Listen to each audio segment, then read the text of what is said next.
Episode 237 on Sifted Games at sifted.net. I'm Shane Satterfield, your humble host for the next couple hours of intense gaming discussion. Alongside me, I have Matthew Kyle, and we're both coming off, at least in my opinion, the best week of gaming for 2020. You agree with that, Matt? Yeah, it's up there. It's funny that like you finally did that new intro this year and it's all us going to the studio. The intro is us going to the studio. We don't go to the studio anymore. I think we used that intro maybe 4 times. Like 3 or 4 times, yeah. Before we actually never did the show in the studio again. That's when COVID went crazy. It has been an awesome week, everyone. Matt and I have been playing our guts out trying to get through all the PlayStation 5 launch stuff. We're going to talk about... There's a big contrast to like last week with the Xbox. Oh, yeah. We're going to talk about it. In fact, we're going to review the PlayStation 5. It's our first topic in today's show. Before we get to that, though, just some housekeeping. If you're checking out the show on any of the podcast services out there, Spotify, iHeartRadio, Apple Podcasts, Google Podcasts, and you want to support us, head to patreon.com/sifted. That's SIFTD without the E. You can give us $1 a month, $100 a month, whatever you want. But our show and the site rely 100% on the donations given to us there at Patreon. And speaking of which, another way that you can help us is with Twitch Prime, and it's completely free. Here in the live stream, we already have a ton of people who have done it. Andy T. Monahan, thank you. Nox Aterinitis, I know I'll never get that right. Thank you. Mega Drive Guy, Jackaloper, Texture Glitch, Corey Film. Thank all you guys for Twitch Prime. Again, completely free. You can give us a free $2.50 a month. If you're watching on YouTube, the instructions are below, but it's very simple to figure out if you're checking us out on the wilds of the internet. So, Matt, it has been a crazy week for me, just beyond the fact that the PlayStation 5 came out and there's all these games to play to get ready for today. I got like my new TV stand and my mounting thing for my new TV for the wall. And I got the stand. I had taken my old stand not apart, but taken everything out of it. And everything was sitting in a pile. And then I got the new one. I was going to build the new one, slide it in behind the old one, slide the receiver into the new one, and then take the old one out. Well, I get the new stand and it's like busted. I'm not going to go into the details of it, but the bottom line is it was busted. I didn't even realize it was busted until halfway into the project. So I have my living room is a freaking disaster. I had actually planned on doing today's show from my living room instead of here because my wife is also gone for Thanksgiving. So I could have done that, but it's a complete disaster. So on top of all that, I've also, on the PlayStation 5 launch, I've also been dealing with all these logistics and it's been crazy, but I'm glad to be here. This is where I center myself every week. Matt and I talking about video games. And before we get going, actually, I want to throw to Jared, who is running the TriCaster today. Jared, you sat and listened to Matt and I talk about PlayStation 5 and Xbox Series X now for months. You've seen our chat get hype about it. As someone who's more of a casual player, where would you say on a scale of 1 to 100 your interest is in buying a PlayStation 5 or an Xbox Series X? On Xbox, it's probably close to 0. Okay. PlayStation, 6 or 7. Okay. I'll buy it eventually, but I don't see any reason to buy it right now. Okay, and you got, just for the record, you just got your PlayStation 4, like a year and a half ago? Is that right? About 2 years ago. I got a Switch about a month or 2 ago. Okay, so now you have wow, Jared, we're really rubbing off on you, bro. You got 2 consoles. Well, that's why I asked you about Breath of the Wild, because you and Matt were raving about it. Right. You were raving about it, and then I bought it and played it, and then you're both like, I didn't really like this game that much. Yeah, well, it's not that we didn't like it that much. It's that we didn't like it as much as everyone else is what it is. It's still a great game. Like, I think you're going to love it. But I'm very happy to hear you got a second console. That's amazing. So maybe we can elevate you above casual now. I think we've assimilated you into the Borg, my brother. That's good news. I like to hear that. I am disturbed when I see how much time I spent playing Breath of the Wild. So what the hell else are you going to do? We're freaking locked down. That's so true. It's all good, man. So that's great to hear. And like I said, we are about to review the PlayStation 5. It's our first topic for GameFace 237. Let's just get straight freaking to it. The first thing I want to say, Matt, is your point that you made in the show open about how different this week was from last week.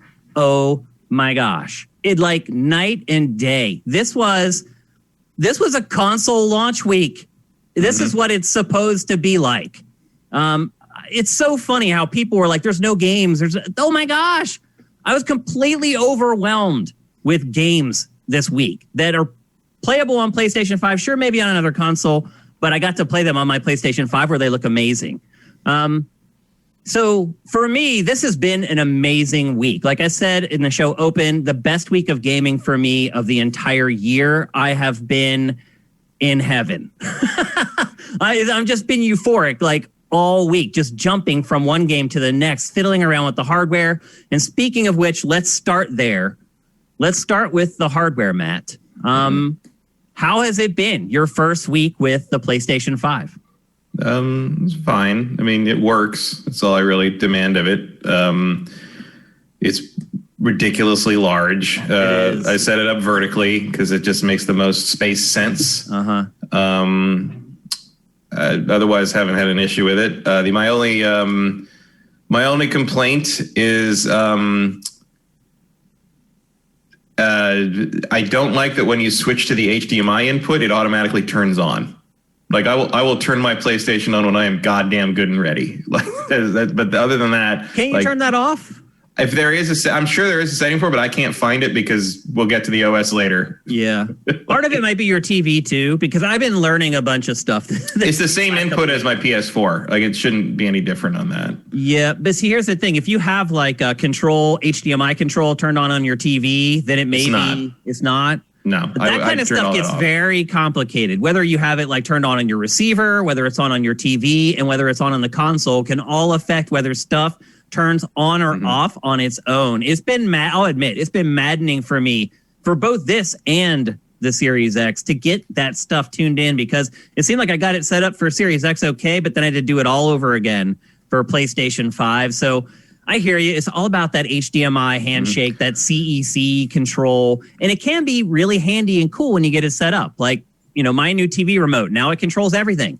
It controls my TV, my PlayStation 5, and my receiver. When I hit the power button, all of those things come on. When I hit the power button again, all those things go off. So there's good that can come from it, but you're right. It can be a pain in the butt until you kind of get them sorted out. Also, watching your unboxing footage here reminds me that Xbox definitely wins in the packaging department. They definitely made more of an event out of their console. They had like that. They're more of an Apple style to it. They had like a wrapper ribbon around it that had like their slogan on it. And PlayStation's just like, yep, here you go. Here's the box. It's white. Just open it. Like get on with it. Now it did have more stuff in there. Like and it had like an actual instruction manual. It had like the quick start thing. What Sony always has. A little self-assembly with the stand there. How do you feel about the stand, Matt?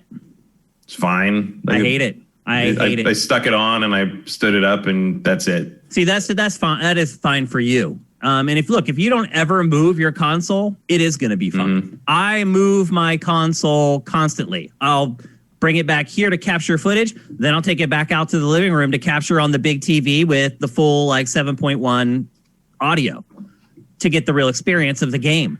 But every time I do that, I have to the stand, it doesn't snap and stay on. So you pick it up, it falls off. Like when you're putting it in.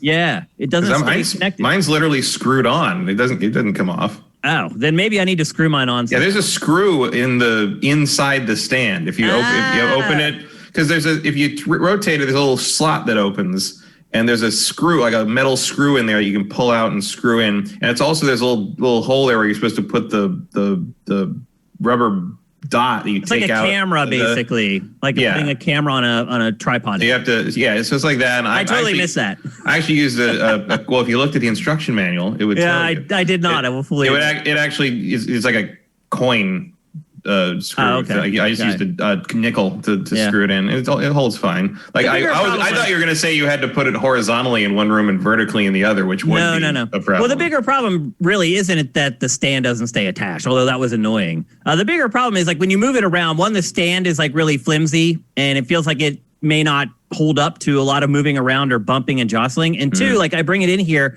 and put it on top of my PC tower to capture, and it's an uneven surface on the top. So you have the stand, the foot that goes down in the little recess, and then the console like rocks on top of the PC. Like, I don't know. I think it was foolish design, in all honesty. I feel like the console should have been able to stand without the stand like their prior consoles have. Because they've released. It feels silly to have it rely for stability on something that can get lost. Yeah, but you look at their other consoles; they've always put out stands for them, but they weren't necessary. Optional. Yeah, and now it is necessary. And I don't know. I am a 100% function over fashion guy in pretty much every walk of my life. Everything has to just have a purpose, and if it's cool, aside from that, great.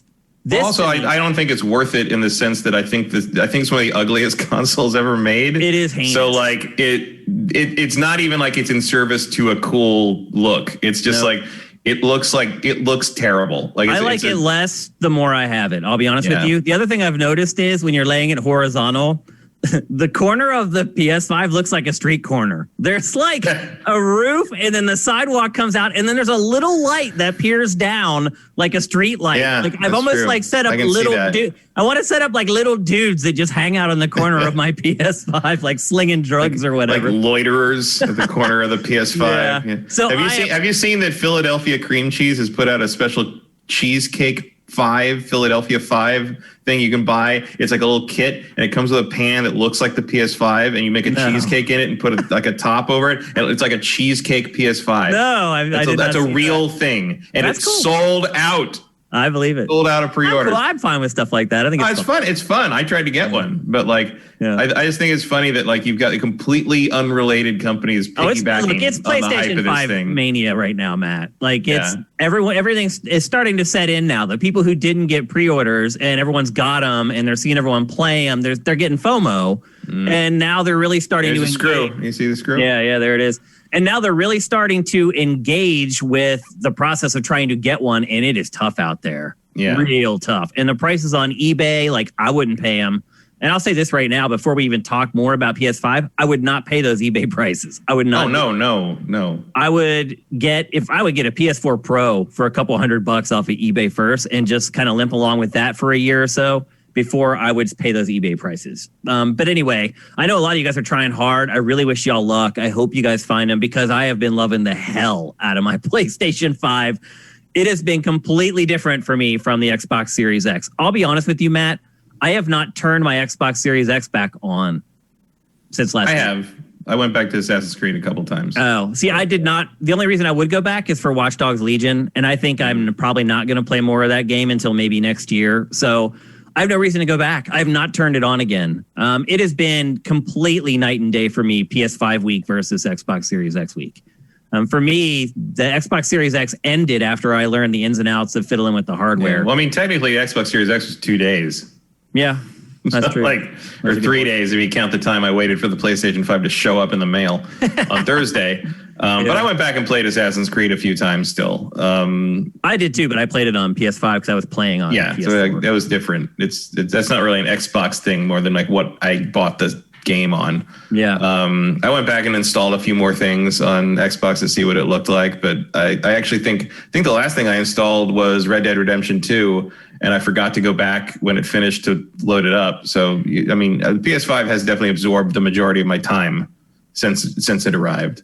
The one thing I will say is everything pretty much worked on PlayStation 5 that was supposed to be there on launch day and was supposed to work. There was a few issues. Like I had a problem with charging my DualSense while the console was in standby mode. They released a firmware update last night that seems to have fixed it. So that was my big issue. I would put the console in standby, plug the controller in, come back here and work, go back out to play, and the controller would still be dead. Charging through USB-C, I've noticed, can be slow at times. I've had that problem with the Pro controller on the Switch, especially if it's not turned on. If it's not actively on.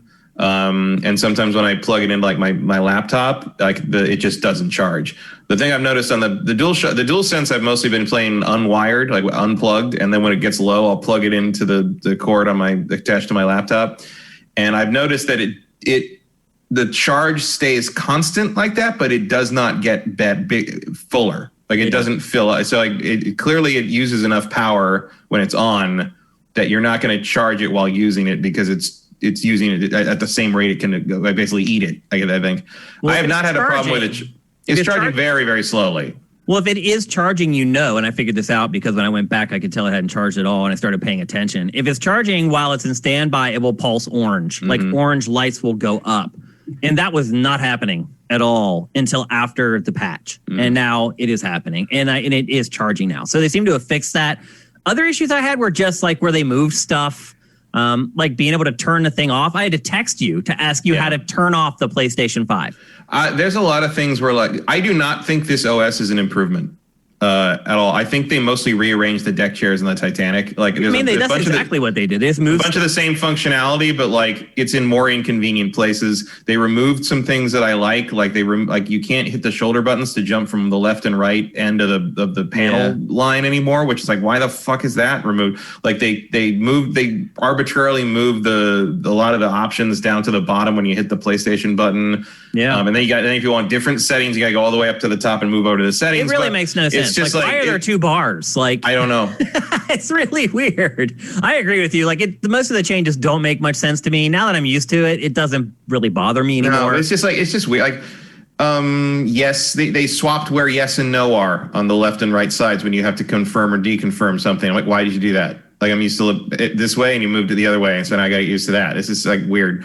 One thing I will say that I really like is they have an option to set a universal setting for the whole console for invert Y. Awesome. Not every game recognizes it though, so not so awesome. But they're getting there. What was it? Because I learned that because I tried to play Astro's Playroom and there's no option in Astro's Playroom to invert. You mean Y. Rescue Mission? No, whatever the Astrobot thing is. Yeah, that's Rescue Mission for PS5. Rescue Mission? Playroom is the PS4 one. Is it? Yeah. It's like, but there's no options in that game. Like you can't swap invert Y. So I'm like, what the hell is that? So I Googled that and there's a way to do that, but you have to do it in the system settings. But then like some games just don't recognize it and it's weird. And then like one game, I think it was Bugsnax, did not recognize it, and the next day it did. So weird. That is weird.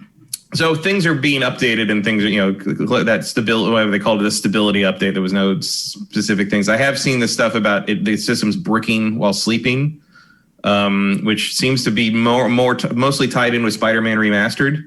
The majority of reports of that have been the system asleep while Spider-Man Remastered is running. I've had no problems like that at all. So neither have I, other than when I first started it up, it had to like rebuild the desktop or something. It had to like repair something, which I assume was just startup bugs.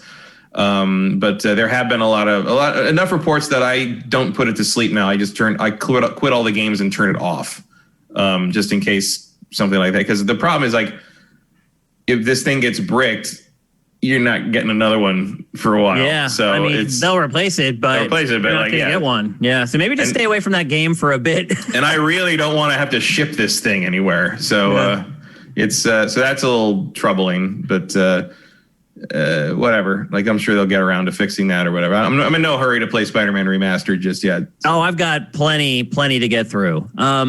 But yeah, for the most part, like moving like the settings up to like the top, like I was okay with that because they were like kind of buried in the prior stuff. But you're right. There's no reason to have like two crossbars now. And also there's other things that are like missing. Like you can't add stuff to the home crossbar. Folders still aren't there. That's what they put up, like you can see in the B-roll there, like the PS Plus panel is up to tell you like, oh, you can get free games, but there's no way to remove that. Yeah, like I can't delete that from my lineup. Like I could do that on PS4 if they put up like basically was an ad in my little panel feed. I can delete that and get rid of it and just see the games I have. And I can't do that on this yet. I'm sure they might add that later. Yeah, I mean, look, it is week 1, so yeah, it says Astro's Playroom right there. Where? The panel, like with Astro on the on the B-roll, it says Astro's Playroom. That's where I got that. Oh, got you. So I don't know. I think a lot of stuff like folders and things like that, I would expect them to come. I would also expect the ability to add stuff to the home screen eventually to show up. Now, PlayStation 5 does not have quick resume, but if you tap the PlayStation button, this little menu pops up from the bottom that we've been talking about, and there's an option there to like quickly return to your latest apps. And it's not quick resume, meaning that like the game isn't suspended and you go back and pick up right where you started. Yeah, it just quits it and opens the other one. But what I was getting at is that with these SSDs, these games boot up so freaking fast that like, I don't know how much of an advantage quick resume is. I guess what I'm getting at is I would rather Sony focus on some other stuff than getting quick resume. Yeah, I don't think that's a useful feature, especially because like what the Xbox does at least is it basically takes a snapshot of the RAM and stores it on the SSD. And that's more, the PS5 does not have much SSD bandwidth left to use on weird system stuff that I only use occasionally, because I've got 8 games installed on this thing and I'm down to 260 gigs. Like it's the storage problems are real already, and you've got it even worse because you have Call of Duty installed, which is just a giant beast. Yeah, well, the other thing too that I didn't realize, and this is something that I do want to talk about because this is something that does need to get fixed, is, and a lot of people may not even realize this. If you have a PS5, you may be playing the PlayStation 4 version of Assassin's Creed or Call of Duty. I was for a little bit. Now, and this is the crazy part. So I installed Black Ops Cold War for the first time on PS5. I never played it on PS4 at all. I played the betas on PS4, but not the actual retail game. It still downloaded the PS4 version of the game. When I went to download it, I just selected all because I got like the deluxe version from Activision or whatever, and there's a bunch of dumb crap in there. So I selected download all. It downloaded the PS4 version and the PS5 version. And then when it started, it defaulted to PS4. It's so bizarre. And what you have to do is when you go to the screen where it has like the bubble that you click to press play, there's an ellipsis right next to it. Click that. And then that brings up a menu that lets you select the version of the game you want to play. And to that, I had played Assassin's Creed Valhalla on my PS4 Pro, and then I did install it on PlayStation 5. It did the same thing. It installed both versions. But I hadn't started playing that before I realized it. So I saw the PS4 version was there. I deleted it, started playing the PS5 version. All my armor gone. The game starts, and I'm naked. All the armor that I had earned throughout the game is gone. My weapon was still there, thank God, because I freaking love that weapon. All my armor, all like my helms that I had earned in missions, like the animal helms, like all gone. That's weird. Yep. And then I shut it down and I like, okay, maybe if I come back, like it's doing some kind of a sync thing in the background. I came back, still gone. So there are issues there. Also, first of all, if I'm playing on the PlayStation 5, it should default to the PlayStation 5 version. Yeah, that would make sense. I should not have to select that. Well, and the other thing is like, so if you put a disc in that, I haven't done this myself, but I know people who have, because I don't actually have any games that are both yet. But if you put a disc in that's a PS4 game that also supports a PS5 game, it will download both, like you said. But here's the thing. What my friends have been doing is like they delete the PS4 version, so they just play the PS5 version, but they've switched games periodically. If you put the disc back in, it automatically starts downloading the PS4 version again, and you have to cancel it. Yeah, there's stuff that they need to figure out for sure. There's some streamlining that needs to happen in there for sure. All the stuff I've played with transferred saves from PS4 have just been PS4 games. No Man's Sky, Horizon, Days Gone, God of War, and Shadow of the Colossus. I will say this. I think anyone who's played Horizon knows that one of the downsides of it is it takes forever to load that damn thing. Like when you first load from the title screen, you're sitting there for a while. Yeah. It takes 8 seconds on PS5. It's ridiculous. There are no load times anywhere in anything. Like, it's so funny. Like, I'm used to playing these games where you see it dip to black, and you like sit the controller down and like pick up your phone, maybe look at like your watch. Like, no, like you can't, it just starts. Like there's no downtime anymore. It's awesome. There's a great tweet that was like, sorry, I haven't responded to your text. Video games basically don't have load screens anymore. Yeah, they don't stop anymore. It's great. I love it. But to what we were talking about earlier, there's no doubt that Microsoft has done a better job with Series X handling the straddling generations. They've done a much better job than PlayStation has. The smart delivery makes a lot more sense now. It works. Yeah, and it hasn't worked. It just does it. Yeah, and it hasn't really worked on PlayStation 5 for me anyway so far. But again, these are small things that I think probably by episode 238 will be fixed. Like I had the problem with the charging and I tweeted about it, and literally within 2 hours, first of all, I got some DMs from people who worked at Sony. I'm not going to say who it was, but basically just telling me it's not just you. And then within an hour, boom, there was the update and it was fixed. So I don't want to harp on this stuff too much. It's not stuff that's really hard to fix, and I think they will get it sorted out. Overall, my experience with the PlayStation 5 this week has been amazing. Like, I love it. I don't like how it looks, but I love it. I think it's just more evidence that this both did, but I think this console in particular came in hot. Yeah. Like, these things barely got done in time, especially PS5. Everything else about it, but it works. Yeah. Yep. Again, and like I've said for some time now, I'm like, I don't like the way it looks. I think it looks dumb on my I agree. I think it's ugly. But I don't care. I mean, what am I going to do? Not buy it? Not play God of War Ragnarok? Like, no one's going to do that. I think once they put out black plates, I'll feel a lot better about that. I don't mind it, the white, because it kind of blends in with my wall. See, everything I have is black. So once I get the black plates, it'll blend in with everything else. I'll be all good. I do like kind of the understated glow it does. I was worried it was going to glow with like LED shit that would be in my eye line, and it would like I'd have to like turn it aside or something. No, it's like really nice and subtle, and like it's a pleasant lighting design. Even I don't like the physical form of it, but the lighting design is pleasant in a way that, because I just associate a lot of PlayStation stuff with shining an LED in my eye, going all the way back to the PS2, where like the blue on the power button would just be like, Jesus, dude, like come on, like burn in your retina. It's like the power light on the PS2 can find you anywhere in the room. Like it's, but like that is aesthetically in that regard, I think they nailed it on this one, and the controller. I think they nailed the controller's lighting, because as someone who was annoyed by that little slot on the DualShock 4 that would like, for the motion tracking, that just sort of like, okay, it's the color thing, right? Like fucking color. Wow, yeah, it would shine like right up under your like they really got it better this time. Yeah, they did. Well, actually, that transitions nicely into the next part of this little discussion on PS5, and that is what I believe is the PlayStation 5 secret weapon, and that is the DualSense controller. Mind blown. Best controller ever created. It's not even close. First of all, I thought my controller was broken, Matt. I was playing Call of Duty, and I was trying to squeeze the trigger, and it wouldn't squeeze. Oh, because the haptic thing was... Dude! Put back, yeah. I was like... So I Google it. I'm like, broken PS DualSense right trigger. Like, there's nothing. And I'm like, what? So I pick it back up. I start playing. The controller, like, simulates what it feels to, like... the trigger. It's insane. It's like the GameCube trigger, but you can turn it on or off. I know, like, it doesn't feel like the thing you want to do first with your new PS5, but I really suggest playing Astrobot.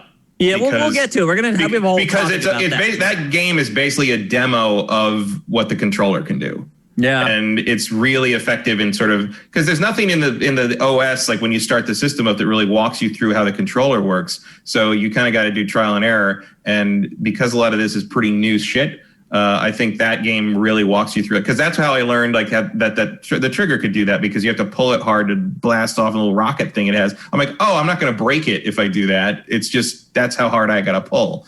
So it varies by game. So like it varies by really gun in Call of Duty. Every gun, the trigger is different. It's mind blowing. And but I will say this: I turned it off because for competitive reasons, I leave it on when I play the campaign. When I play multiplayer, I turn it off, and I will, because it's weird. Like, it's trippy, man. Like, the first time it happened, I thought my controller was broken, and then I realized no, like there's something in there pushing back against me.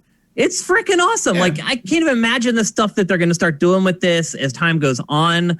And again, there's a lot of cool stuff in it. And like, I mean, I'm used to some of that because I have used force feedback joysticks for like flight simulator things. And it's a similar where it fights you and that kind of thing. But I also turned a lot of it off just because it's a cool trick. But I just like, don't think that's very immersive. Like it just annoys me. Like I think it does. I think it is. I like it. But like in games, like in Spider-Man, there's a thing where when he types on a keyboard, it does a little like tick tick tick, like a keyboard tick on you. I'm like, why do my hands feel that? I'm like, I don't. It doesn't make sense to me. Sensory wise, like why I'm feeling through my hands things that are happening. I think that's a game by game thing. That's the developer's decision to do that. It's whether it's implemented. The bottom line is the functionality is there and it's freaking awesome. It's up to the developers to implement it well or not implement it well. I mean, I give them credit for the fact that like it does exactly what they said it would do. It's mind blowing, dude. Like which is idea. Maybe the first time something like this has really come through in that way. Because we've heard the haptic feedback promise before, and it wasn't real. I mean, even on the the HD rumble on the Joy-Cons, and like this is the first one thing like that I really feel has like delivered on what they were it's legit. Claiming. Legit. It literally blew me away. But the other reason I turn this off in some games is because the biggest problem with the DualSense is its battery life. It does drain the battery pretty fast. It just the DualSense battery in general just does not last that long. Like I might guess right now, and I haven't like timed it or anything, my anecdotal guesstimate is about 3 or 4 hours of hard play, and I'm starting to get the alert. And that's with all the rumble, the haptic feedback, everything turned on. Now that I've turned some of that stuff off, it seems to last longer, but bottom line is it's not as good as the DualShock 4. It's not even close. I would say 4 hours is about what I've been getting out of it. Yeah, that's bad. About right. I mean, I have a laptop with a charging cable right next to me, so it doesn't really matter to me. Do you have two controllers, or do you just keep it plugged in while you play? Just keep it plugged in while I play. Which isn't great. I do actually have two controllers, but I haven't opened the other one. It was part of a bundle. That's like the stupid bundle thing gave me all this stuff, an extra thing, extra controller, a game I didn't want, like that kind of thing. So, but I do have a backup controller if I end up with a PS4 situation where this one breaks after a year. Well, this is a perfect opportunity for me to bring up that JM Rain, the person in our chat who always makes it rain and brings the hype train every week. He sent me a DualSense controller. He got an extra one in a bundle, and he sent me one. So thank you very much, JM Rain, for everything you do on our live streams and for sending me that controller, man. I really, really appreciate it. But other than battery life, I think the DualSense is freaking amazing. It's good. It's definitely, I wouldn't go as far as the best controller ever, but it is definitely the best controller Sony's ever made. By far. Yeah, by far. Making it thicker. I know there was some criticism of how like thicker, like a more Xbox design in terms of how fat it was, but that makes it feel way better. Like it fits in the hand better than any other PlayStation controller ever made. There's not even a question. Yep. I saw someone asking in chat about 3D audio before we move off of the hardware stuff. I do not have I don't have height with my setup, and I haven't tried to simulate it yet. I don't have enough speakers, unfortunately, to do that stuff. Yeah, I have a 5.1 setup that's built into my ceiling, and I can definitely hear the difference. Like when I'm playing Spider-Man, I can hear pedestrians over here and over there. Like it's definitely like noticeable, but I don't have like a 7.1 or an Atmos thing that would really take advantage of it. So yeah, my receiver is still it's about 6 years old, so it's still it has all the best codecs from then, so it doesn't have a lot of the latest ones. I am planning maybe next year or the year after to do a complete overhaul of my home entertainment center because right now the way it came when I bought this house is the AV stack is in the garage, and it's wired through the whole house, and so the HDMI. So the way that the thing in my house works is the HDMI from the consoles goes into the TV and then out of the TV back to the receiver and then back to the speakers. So there is a little bit of lag introduced by that, having to go to the garage and back. For sure. And I would and also I can't really add things because they're all in the wall, right? Yep. So eventually I want to basically replace all that with a full Dolby Atmos in the living room setup, and the stack will be over in the corner, and it'll be all self-contained, and I can have a much more robust sound system. Also, place where I want that stuff in your ceiling will stay there. It's always going to be there, and it's going to be as part of the house, like sound system and all that. That'd be cool. But I'd really like to, it's built to be like, oh, here's 5 speakers, and the rear speakers are just far enough back that they're sort of behind you, but not quite behind. Like I would want to have this thing. I want that THX fucking the audience is listening thing to really blow you out the back of the kitchen. It's like that's what I'm here for. So I might do that like next year or the year after, and then I can tell you more about the PS5's But then I guess I would also need to upgrade the TV. And see, that's how it happens. It just, you're like, I'd like better sound. And then all of a sudden you spent $6,000. Yeah, see, my spending spree is over, Matt. I had to call it. Well, that TV is going to last you for a decade. The TV, the 2 consoles. I had to buy a new entertainment center, all the mounting stuff for the TV. I am tapped out. And Christmas is coming. So I'm like, man, it's going to be a lean winter, but it'll all be worth it. Like you said, that TV will be my bro for probably the next, maybe till I die. Let's be honest. I'll probably never buy an 8K TV, or at least until it dies. We'll see who outlasts who. The way they build electronics these days, I think the TV might win. But anyway, I have loved this week with the PlayStation 5. To me, it's been night and day from Xbox Series X. It feels like a legit console launch to me. I have been excited, exhausted, burning the midnight oil trying to get through all these games that we're going to talk about on today's show. It's just been awesome. Like I said, the best week of gaming for me of 2020, and probably the best week of gaming for me in a few years. So I've loved it. Matt, what's your kind of final verdict on PS5? Lives up to everything I was expecting it to. The stuff I installed to see how it runs and how the load times and visuals and frame rate are different I didn't really realize it at the time, but I installed in addition to the new PS5 games, I installed No Man's Sky, Horizon, and God of War. And there was a moment where I was like, hey, God of War and Sekiro. And I'm like, oh, those are my last 4 games of the year. Going back to 2016. And I didn't even think of that. I was like, I installed my 4 favorite games of the last 4 years. And they're all on PlayStation, and 2 of them are exclusive. So it says something. And they all look great. Obviously there's Horizon and God of War have the frame rate caps, but Sekiro runs at fucking 60. Sekiro runs better than it does on my PC now. Yeah. And No Man's Sky got the next gen upgrade, and it looks great, and it runs smooth, and it's beautiful. Like it's everything works. It's a very tangible upgrade with the old stuff, and the new stuff definitely looks, even something as pedestrian as Godfall looks like something that couldn't be done on the last gen. It's subtle, and maybe you got to know what particle effects are, but I don't feel like I'm playing a bumped last gen game, even when I am, like with Miles Morales. Yeah, even when that's what it is. Yeah, it's a tangible difference, and it's very satisfying. And I definitely, I don't regret the Xbox purchase, but I do stand by my feeling that there's no reason to buy one right now. And I think Jared's 0 rating on his desire to buy one right now is very reasonable. I think it's accurate. Yeah. But PS5 is just I see where my money went a little more than I do with the Xbox right now. Yeah, absolutely. Yeah, if I didn't need it for work, I would regret buying it. I would absolutely regret buying it, particularly if I was in a pickle where I had sacrificed for it. I'd be absolutely. Yep. If you're only, we said it before, but if you're only going to buy one of these, PlayStation 5 is the answer, and that's the end of the question. And I feel more strongly about that today than I did 7 days ago when I said the same thing, and after I have both consoles. So 100%. I don't know where we get to a place where I can recommend someone buy the series.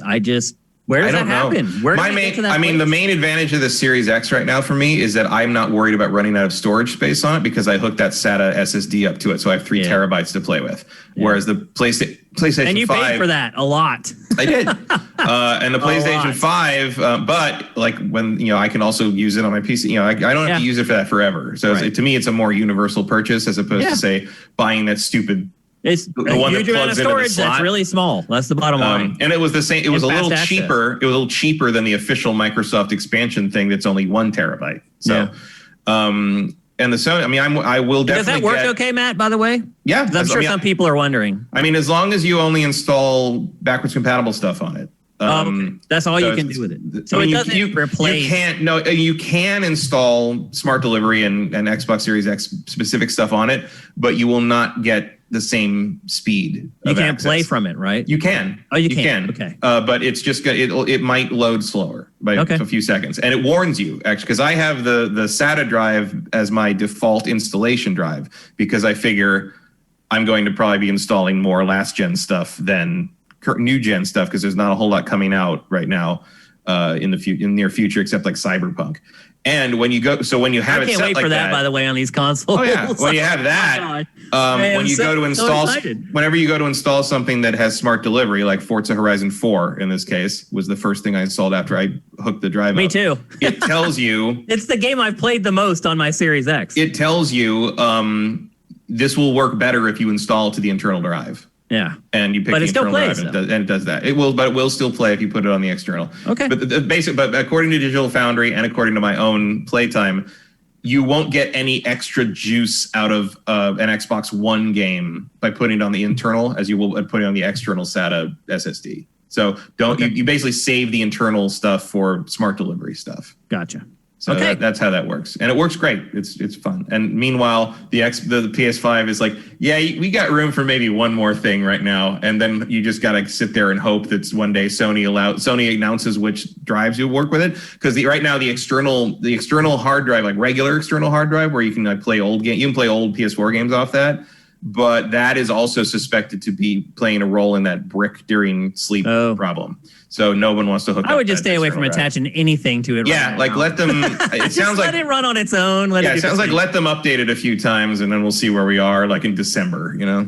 ETH Demon is saying that they put out new Cyberpunk footage. I did see that was published. We had it on Sifted, but I did not watch it. He's saying it looks like it runs poorly on Series X. Is that right? No, that's not true. It runs at like 30 frames a second. I mean, that's still not great. I mean, if you expected Cyberpunk to run at anything else on a non-PC, you were out of your mind. Yeah. And it's not encouraging though. I mean, what's going to happen on this PS4? Because this is I mean, is it going to run onto the base PS4? PS4 and I mean, they did not show PS4 vanilla and Xbox One vanilla, Xbox One S footage. They only showed Xbox One X and Series X, and they look roughly the same, except there's a resolution difference. There is slightly less pop-in on the Series X, but there is pop-in. Like the pop-in's there, and it's a little less populated than the PC version. It looks fine. But this thing was always, and also let's not forget, it's CD Projekt Red. CD Projekt Red's games come in kind of busted, and like a year later they look great, and there will be a full next gen upgrade next year at some point, so I'm sure we'll address some of this. But right now you're going to be playing the Xbox One X version with a slight bump on the Xbox Series X. So if you aren't planning to play this on PC, you are going to get a subpar experience one way or the other. ETH Demon just clarified. He actually said Xbox One X, but it just shows you how confusing this nomenclature is. Yeah, it's dumb. So easy to get it all screwed up. But I don't know why they're upset. They need to come up with some new letters. Yeah. Okay, let's move on. Let's start talking about some of these awesome games that we've been playing this week, and there have been so many.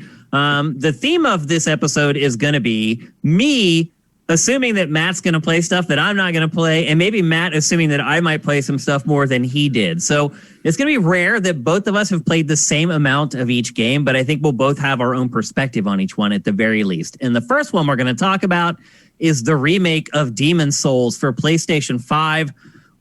One of the only true PlayStation 5 exclusives available at launch. You cannot play this game on PS4. And after 5 minutes of playing it, you will figure out why very quickly. It is one of the most beautiful games I've ever seen. Yep. It may be the most beautiful game I've ever seen. Yeah, they have done. I try to stay away from hyperbole like that, but wow. Like just some flashes that you get like every once in a while when like a flame will just flicker the right way and it'll light up an enemy's face. It's horrifying. It's it is the self-shadowing is how all that's like. Just when you walk through doorways and the light that comes from your character correctly lights the rim and the door jamb, and the door jamb gets shadows on its sides because the light doesn't reach that part of the geometry anymore. Like it's just like all this tessellation work that like I've never seen anything like it outside of like one of those demos that they lied to you about with the Unreal Engine years ago. It's like, it's just incredible. And it's all happening in real time. And even when you turn it to performance mode, it doesn't really look that different. Like there's some lighting bells and whistles that turn off, but otherwise it looks pretty much the same. Like I haven't minded playing 60. I don't feel like I'm missing anything by playing in performance mode over cinematic. I play cinematic. I just wanted to look as good as possible because I know I'm probably never going to finish this game. So I am just trying to enjoy it as much as I can, as long as I laugh. It's just not that different. Like I'm very impressed by like it's using obviously some lighting techniques that are going to kill the frame rate, but also like it is a rock solid locked 30 in the cinematic mode. There is no stutter anywhere. Like there's rumors flying around now that Sony's going to buy Blue Point. And after we've been saying that for like we've been saying it for a while. But after if I'm Sony and I see them turn this in, I'm like, we need to not let these people work for anyone else ever again. They should have done that when ridiculous. They saw like a year ago when they saw the project being in development. Like, put it this way, there was someone who put up on Twitter a comparison between the original Justice League Steppenwolf and the new one from the stupid Snyder Cut thing they put out with all the spikes and shit. And I thought they were comparing PS3 and PS5 Demon's Souls versions of something in armor or whatever. And then I realized it wasn't, because the new footage from the Snyder Cut doesn't look as good as this game. I know, it's crazy. Like, it's ridiculous. It really is. Like, the character models, just for the enemies, all of them are just that blew my mind too. Like what we're looking at here, character models. Create the character mode on a Souls game that doesn't look like shit. Oh, I know. Wow. But even that, I'm talking about the enemy models too. Like, they're just so detailed. There's a couple enemies in here that, like, when I saw them playing the game, I'm like, oh, that's what that's supposed to look like. It's like, I mean, I did that a lot with this. I mean, it is definitely the biggest remaster ever as far as how much it improved upon the original. It is like...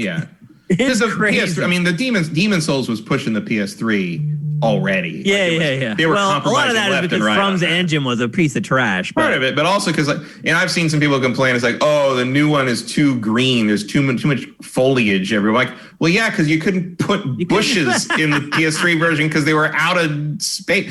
Like, this really feels like the original Demon Souls felt like it was held together with like Elmer's glue and paper mache. Like, it was just always on the fringe of just collapsing. This game is freaking rock solid.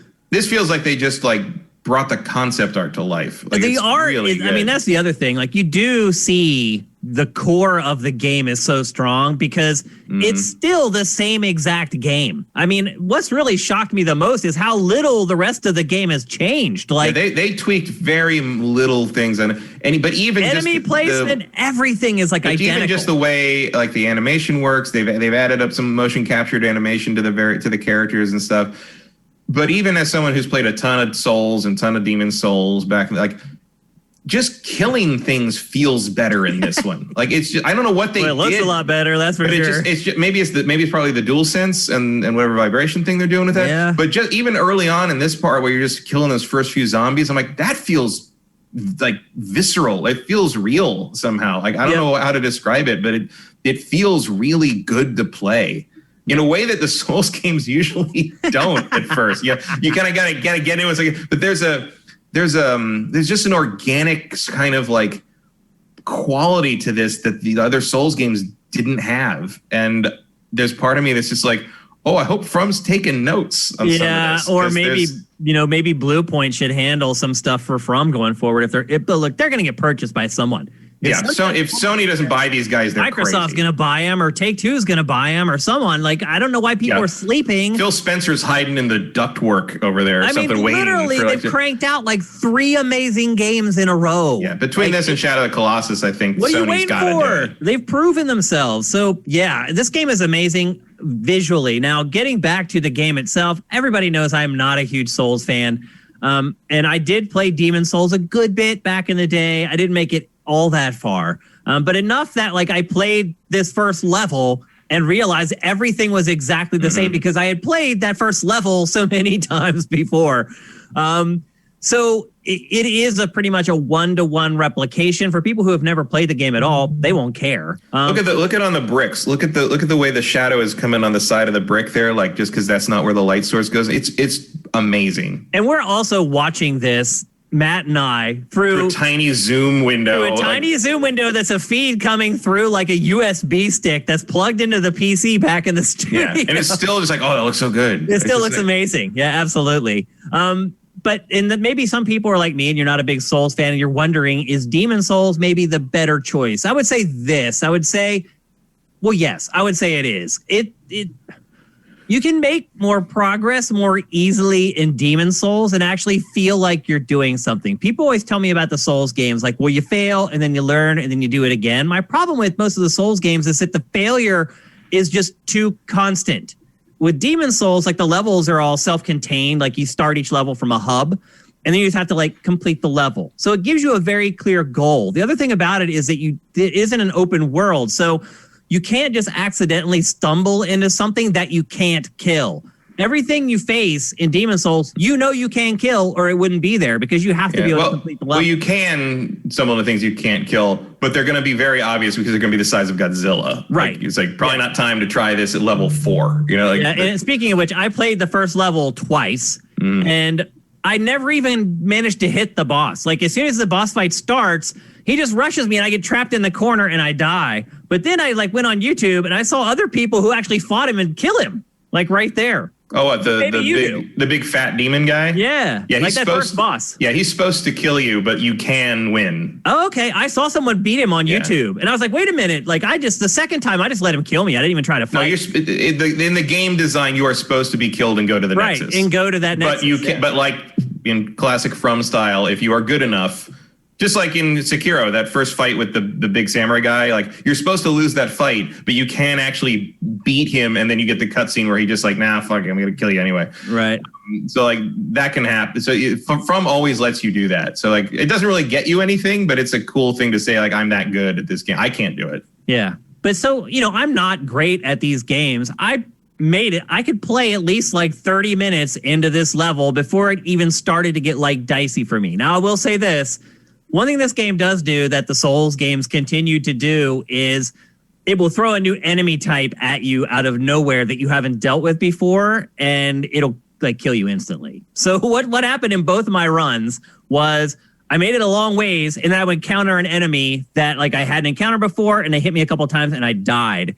And the second time I played through it, I made it past those enemies because I knew how to deal with them.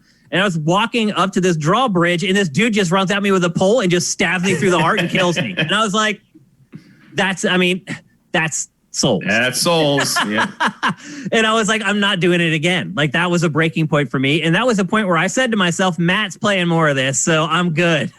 Yeah. I have not actually played a ton of this because I do need to be in a certain frame of mind for the Souls games. I can see that. So I played the prologue and I played the first zone, up to the killing the blob phalanx guy, just to see what, because those like you said, I'm very familiar with those first two levels just from having played them many times back in the day. Yeah. So I just wanted to kind of see what it looked like, and I did, and it was great and no problem. So when do you think you're gonna really play it, or will you? Probably later. Like I'll get to it. Like I'm done with Miles Morales now, so like I feel like that's kind of next on my list. There's we'll talk about some other stuff I've played that I feel like I've kind of gotten what I need to get out of them for now.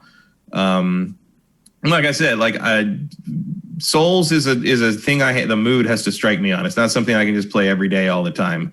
I know there's people that this is all they play, and more power to you. But I gotta be. I would go insane. I gotta be wined and dined a little bit by the Souls game before I'm into it. We'll see how it goes. But part of it on the first date, a little bit. Part of the draw though is like just it looks so good. Like it does. Like wanting to see how. I can't believe you're not playing it, Matt. Like I figured you'd get to that first boss and see it and be like, "Oh, hook, line, and sinker." I'm not. I am not a graphics whore. All right. I mean, it's cool. I love what they're doing here. For me, this game, like, it made me want to play it. I'll put it to you that way. I love what they're doing with it, but like, it's not. It's the gameplay is the gameplay. And call me crazy, but I've had a stressful enough November already. So yeah, I mean, I'm with you. I think everyone's stressed out. But I did enjoy my time with this. But I should have added at the end of what I was talking about before is when I died, I had to start all over again. You go all the way back. You're back outside the building. You have to walk up to the building. You have to go through the whole thing again. And that's the thing we forget about Demon Souls is there were no bonfires. Yeah, Dark Souls is actually a little more forgiving about where you start when you die. Yep. And so when you die, that's it. You go all the way back. So my second run, I was probably close to like 40 minutes, and I died, and that was it. Yeah.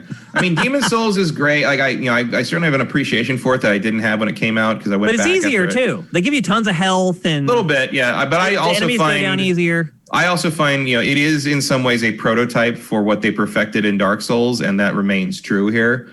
It is different. Like there's, I'm glad that it's not trapped on the PS3 anymore. Even if it didn't look like this, I would be glad if they just had kind of done like a remaster and saved it from sort of the PS3 prison. I mean, in all honesty, the PS3 version is like a piece of junk. So this needed to be done to this game. Yeah, it needed work. Even if you could still play the PS3 version, you needed to do something. And it's nice that they gave it, it's sort of with the Shadow of the Colossus. It's like, it wasn't a giant hit. It was a critical darling, but it was nice that Sony gave it the attention it needed. Now let's see the Bloodborne 60 frames a second patch. But it's good. I mean, if you want to do this to all the From Software games, I'm not going to argue with you. It's very weird getting games that you're never going to finish. Like, I know I'm never going to finish this game. It's just never going to happen. I've only finished Demon Souls once. I don't know if I will ever finish this one. I'll give it a shot. I don't know. 40 minutes depends what I have to play or what I run. It's just so much easier to load up like Valhalla and just mindlessly run around for an hour. And just hack stuff up. Yeah. It's way more cathartic. It's like you're right, though. With everything that's going on right now, it's hard to play games that are oppressive like this one. How good does this guy look? Look at that. I know. Especially like me, I obviously can't like if you compare it to what it looked like in the it's just not even. I know. It's not even funny, really. It's just so amazing. So much work. Yep. And there I died. You died. Yep. So anyway, I don't know about that font choice. That's a strange font shift to the You Died font here. It still looks like Gaelic or something. It makes sense, I think. Yeah, it looks very different from the one they used in the original. But so do you think you'll play more of this over the coming week? How about the coming week? I'll get to it before the end of the year. I just want to try to see what it looked like and be able to sort of compare it and talk about it. It was not a huge. It was a priority for me to get, but it was not a huge priority for me to like burn all the way through it. But so from what I've seen in probably the 3 hours I played of it, I think they nailed it. It's a great thing to show off your PlayStation 5 with. Yep. The world is mended at last. Yeah. Anybody will be able to get to that boss that you just saw. Yeah. And little things like where they're standing here, like when you walk across that in this version, it distorts when you step on it, and it's just like it didn't do that in the old. It's just so good. Yeah, they did a really, really good job. And look, it may have just secured them untold riches. Yeah, and I'd love to know what they wanted. Do you have them make new games? Do you have them just do endless remasters of Sony's first party stuff from back in the possibilities are endless with this team, I think. So. Yep. Absolutely. So there you go. That's Demon Souls for PlayStation 5. Also, one more thing because of the load time stuff, because obviously you don't have to wait through the load for the different places and for the fog walls and stuff. Going back to the Nexus on the PS3 version used to be a pain because the Nexus was sort of the place you had to go and upgrade stuff. And it was just like you had to go back and do by kind of basic bodily You're actually seeing it in the B-roll right now. This is where it's the hub. And you can... The hub world. Yeah, you can upgrade your weapons and... Yeah, it's where you got to go to kind of upgrade the character and sort of do sort of the basic maintenance between missions. And it was always a pain to go back to because it took forever to load back in. But now it takes like 2-3 seconds. Yeah. And going back to the Nexus is like a pleasure. Like it actually, load time is not something that bothers me a lot. But like in this game, I did already notice that it makes the game more accessible and more of a pleasure and more unified to not have to wait through all these load screens anymore. I don't know. I don't think it's going to be universal for me, but the lack of load time on this game in particular is a big, big improvement. It's been that way for me with every game, Matt. Every game. Just these moments where if you've been gaming for a long time, you have this almost like muscle memory built into you that when you see certain things on the screen, that's your cue that, okay, it's going to be a minute. Yeah. And then that doesn't exist anymore. That's so ingrained in me that when I think about fast traveling in Miles Morales, sometimes I won't do it because I'm like, I don't want to sit through the load screen. And then I have to remind myself that there isn't a load screen. It's just zap and you're freaking there. The SSD has definitely been a bigger revelation for both of these consoles than I thought. And I thought it was going to be a big deal, but it's been better than I thought, which is great, I think. It's nice to be pleasantly surprised every once in a while. All right, so we'll come back to Demon's Souls on PS5. Chances of me playing a lot more of it, not very good, but I think Matt maybe will come back to it, and then we'll discuss it again. Next up, we're going to talk about another huge hack in the gaming industry. A few months ago, Nintendo was hacked. All kinds of stuff came out of that. A lot of retro stuff, honestly. A lot of stuff that Nintendo had worked on in the past. Not a lot of new stuff or things like business deals that they were working on. Well, this week, Capcom got hacked, and it was the exact opposite. There was so much stuff leaked, and it wasn't stuff like, oh, they were working on like a Street Fighter for like the GBA and stuff like that. It was like things that they're working on now, projects that haven't come out yet, deals that they cracked with like platform holders and other publishers in the recent future. It was insane. The hackers tried to get a ransom out of Capcom. They didn't say how much that the hackers had asked for. Capcom refused, and they released it on the dark web, and now all the information is out there. Matt, first of all, do you think Capcom should have paid the ransom? No. It's probably better not to encourage that. It's the whole you don't negotiate with terrorists thing, I guess. Kind of, yeah. And also, I mean, does it suck that all that got leaked? Yeah, but the vast majority of people ever know it happened? No. You know, like I don't think it's going to hurt them in any appreciable way. Well, I guess it depends on your perspective and what your relationship is with Capcom. The first thing, the most immediate thing, and we can't show you B-roll of this because Capcom will give us a copyright strike, but we found out the release date for Resident Evil Village, the next Resident Evil. Is coming in April 2021. They found the release date for it.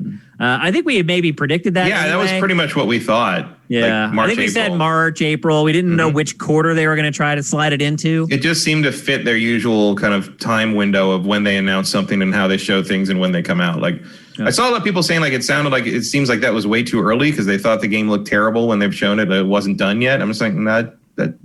First off, I think that's just what that game's going to look like, and second, like that tracks, like that feels like the time to do that to me, given how long it's been since it was announced. So it seems about right. Yep. So that's April 2021. And then Monster Hunter Rise, which is the Switch quote unquote exclusive that was just announced like 2 weeks ago. As it turns out, it's not a Switch exclusive. It's coming out for Switch in March of next year, which is a pleasant surprise. I really thought that might come a little later. But then there's a PC version coming before the end of 2021. So it's a timed exclusive on Switch before it moves to PC towards the end of the year. And my guess is after PC, then it probably will come to everything else as well. Once you got to run it on PC, why not? Why not make the money? I mean, it's going to clean up on Switch anyway. So you think Nintendo, and so we're going to get to in a minute here what some platform holders and publishers have been paying Capcom for stuff. My question, Matt, is do you think Nintendo paid for that, for Monster Hunter Rise, that essentially 6 to 8 months of exclusivity? Maybe, I don't know. Like, I feel like Nintendo doesn't really do that much. I feel like Nintendo just thinks it's your privilege to be on their platform. And things sell so well, especially stuff like Monster Hunter stuff sells so well on the Switch. I would think, like, why would you have to pay them to do that? It seems like you just get free sales for however long, and like you calculate, like, you know, revenue wise, like we'll run our course in the eShop by then, so we'll put it on PC, which is sort of the next big platform for Monster Hunter in Asia, and that'll be that. I just wonder though, with the success of Monster Hunter World on a because you got to remember, Matt, Monster Hunter for the most part up until that was basically a Nintendo franchise. And with World, it became the fastest selling, best selling Monster Hunter ever. It was, available on PlayStation and Xbox for really like the first time, like a legit big budget Monster Hunter. The old PlayStations had Monster Hunter a lot. I mean, it became associated with Nintendo because the Wii version exploded the way it did. Yeah, but those Monster Hunter games back in that gen, like they were literally barfing out like 2 a year. Monster Hunter World was the first time Capcom really put like big budget resources behind one of the games, and it released it for PlayStation and Xbox and not a Nintendo platform. So I don't think there's any issue with having kind of two Monster Hunter lines running concurrently. I don't either. Yeah, so I think that's what they're doing. I actually don't really think Rise will come to PS5 and you don't Xbox. No, I think that'll go to. I think it'll go to. My guess is that it's going to be more of a kind of a microtransaction online thing, in the ways like we think of like kind of a mobile game sort of thing. And I think it will go to PC because that's a logical place to put it in Asia. But I would be a little bit surprised if it came to consoles other than the Switch. Interesting. I think if you're going to put something else on the other consoles, I think you'd put like some kind of expansion or new version of World 2, maybe sequel to Monster Hunter World. So anyway, it's getting to be about time for that too. So that was the Monster Hunter stuff, and here comes the Resident Evil stuff, and this is even more interesting. First of all, Capcom is working on a Resident Evil Battle Royale. Sure, why not? Which is pretty crazy. They obviously, you're seeing it right now, they experimented with Resident Evil multiplayer-focused games already. They've done it a couple different times. Mostly it's with cooperative stuff and things like that. Not a Battle Royale. Matt, how do you think that would do? That sounds like an interesting prospect to me. I mean, maybe, but it's like at the same time, like I don't know. Like I feel like the Battle Royale, the Battle Royale thing seems a little played out. Like I feel like the dust has settled on who's going to win that fight. I mean, it doesn't hurt to give it a shot, but I have a hard time seeing this penetrate much. Unless they have a really interesting concept with how the zombie and monsters work in conjunction with the players running around. I mean, that to me is what it is. I mean, I think that is their angle that they could work to make it something that actually would be worthwhile and build a lot of interest. I think. Yeah, they just have tried the multiplayer Resident Evil thing many times, and it just never works. So I don't know. The problem is they don't have the studios to build games like this. Yeah. Let's be honest. They don't have the studios to make a game like this. They're good at single-player, story-driven stuff. Maybe they need to acquire or they need to find a partner to make something like this, but that's the problem. Like the concepts have been okay. Like I like the asymmetrical multiplayer stuff that they've put out. That I thought that stuff was cool, but maybe didn't use the Resident Evil license as well as it could have. But if you look right now, you're right. It's hard to cut through the Battle Royale noise, but to me, if there's one IP that could do it just based on name alone, I think it's Resident Evil. I think when people hear that and they think Battle Royale, they're like, that's probably going to be something different that I haven't seen before. So I think people are into Battle Royale and kind of multiplayer competitive stuff, see Resident Evil attached to that kind of game and think crap. Like I think it has a lot to prove. I don't think it's an automatic win on that at all. I think with the core, I think you're talking about the core for sure. The people who watch GameFace, listen to GameFace, absolutely. Casual folks, I think they see that. They're like, oh, it's like Warzone with Resident Evil? I think they'd be interested, at least to learn about it. So I think it'll come and go and we won't even notice. Huh. It's too little too late. There's never been a Resident Evil game that came and went without anyone noticing. Oh, there's tons of them. You know anybody who remembers Gun Survivor? Or some of those Outbreak games, like a lot of their spin-off stuff just does nothing. Like they sell. They still end up selling like 1 million, even of those like crappy Revelations games. They sell like a couple million of those. Anyway, and here's where it gets really interesting. We start learning some financial stuff from Capcom, and this gives us a frame of reference for so many other discussions that we're going to have on GameFace going forward. I feel like I'm going to pull up these numbers for a long time to come. So, RE7 and RE8 on Stadia. Google paid Capcom $10 million to basically just say, yeah, you can have our PC versions of those two games and run them on Stadia. $10 million. And then you figure they still get the split from whatever amount of sales there is. That's a very, very nice deal. That's a lot of free money. To me, Stadia completely overpaid there. Now, here's a place where I feel like maybe Capcom could have got more money. Resident Evil 7 for PlayStation VR. PlayStation gave Capcom $5 million. That's it. That's all they had to give Capcom to make Resident Evil 7, first of all, a VR game. And second of all, exclusive to PlayStation VR. And then they also got, if you remember, they got exclusive like DLC stuff on PlayStation as well for $5 million. That is worth every penny. Every penny. So you have two deals there. One looks like Capcom made out big time for doing nothing. They made $10 million just because they have that code. And then you have like where they got fleeced by PlayStation. And who knows, there may have been a handshake under the table about something else that's going on. Who knows? But on its face, that's insane. They could have got way more money from PlayStation for that. They undersold the PlayStation or the Resident Evil brand in that case. And then finally, there's a ton of stuff that leaked, but the final interesting thing that kind of leaked out is that right now, Resident Evil 4 VR is in development for Oculus. Interesting, right? I was like, the games, that one actually does kind of make sense though for VR. Do you shift that to first person? Maybe, but that game already is a turret shooter. I mean, that's what it is. You can't even really move and shoot. And that's what all shooters in VR are. They're turret shooters. You have to basically stand still while you're shooting. I think it makes sense. Sure. I mean, it makes sense. To alter the view. You're right, though. I think it makes sense in the sense that it's the most popular one. You know, it's kind of the Resident Evil 4 is like the one. If you were going to play one in VR, it's probably the one you'd pick.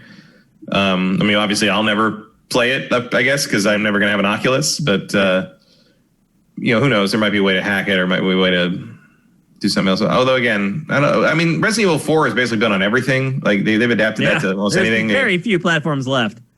The Wii, got the Wii aiming version for that and stuff like that. So Resident Evil 4, it does seem to be something of a whatever you got, we'll put it on it for you. Put on that for you. So if they're going to pay for it, why not? Doesn't cost them anything beyond what they've already spent. Yep. Like I don't think it's going to move the VR needle for Oculus or anything, but like. It's interesting that so many companies, especially like Google, are willing to spend that kind of money just for the cachet of the Resident Evil name. Yeah, it has a lot of cachet. I mean, for them, it's just having a teaser trailer that just flashes up that's $10 million. Just a recognizable name in the they're like, they have Resident Evil. Which one was it? It doesn't matter. They have Resident Evil. But so anyway, to me, this was very interesting because I feel like even when I talk to Pactor about this stuff, like he really doesn't know how much money is going back and forth between the publishers and the developers and the platform holders and the publishers. Like that is a very closely guarded secret that just does not get out there. Even in the Nintendo leaks, none of that stuff was in there. But in this, it was. So it has kind of reframed my perspective on a lot of stuff as far as how I've looked at deals in the past where I was like, that's a bad deal or that's a good deal. Now I'm not so sure. So I'm glad that information got out there. I'm sorry it was at the detriment of Capcom.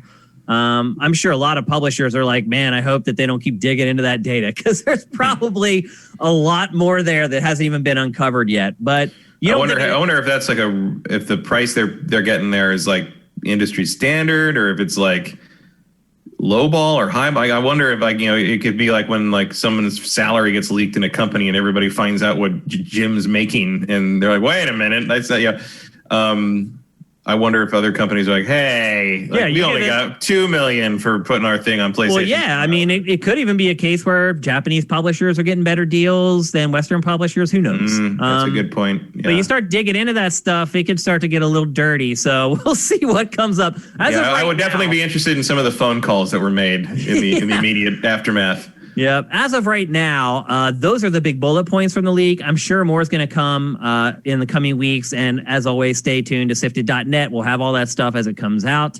I'm sure the modern vintage gamer will be covering all that stuff. We'll be curating all his content as well. But it is a bummer for Capcom. You never want people to see how the sausage is made. You just don't.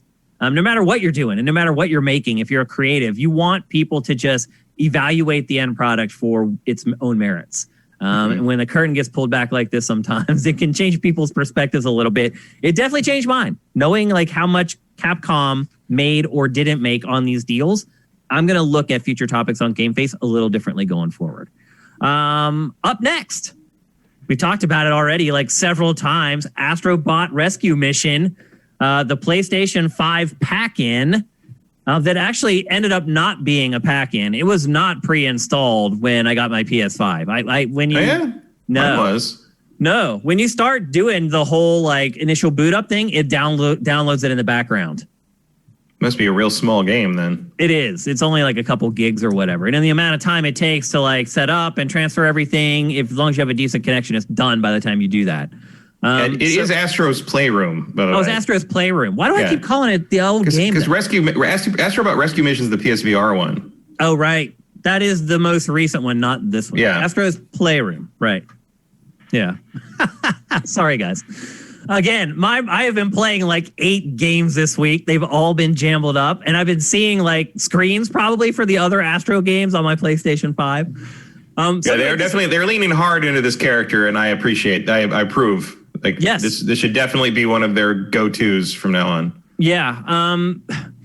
So we've been talking about the DualSense and how impressed I have been with the DualSense. And Matt mentioned earlier when we were talking about the controller, how this is kind of what really shows it off. And he's absolutely right. My big thing with this game is that it doesn't do much more than that. As someone who likes 3D platformers and considers himself a connoisseur of the genre, it's not a great 3D platformer, but it will blow your mind for sure. At least for like the first hour or so you play it.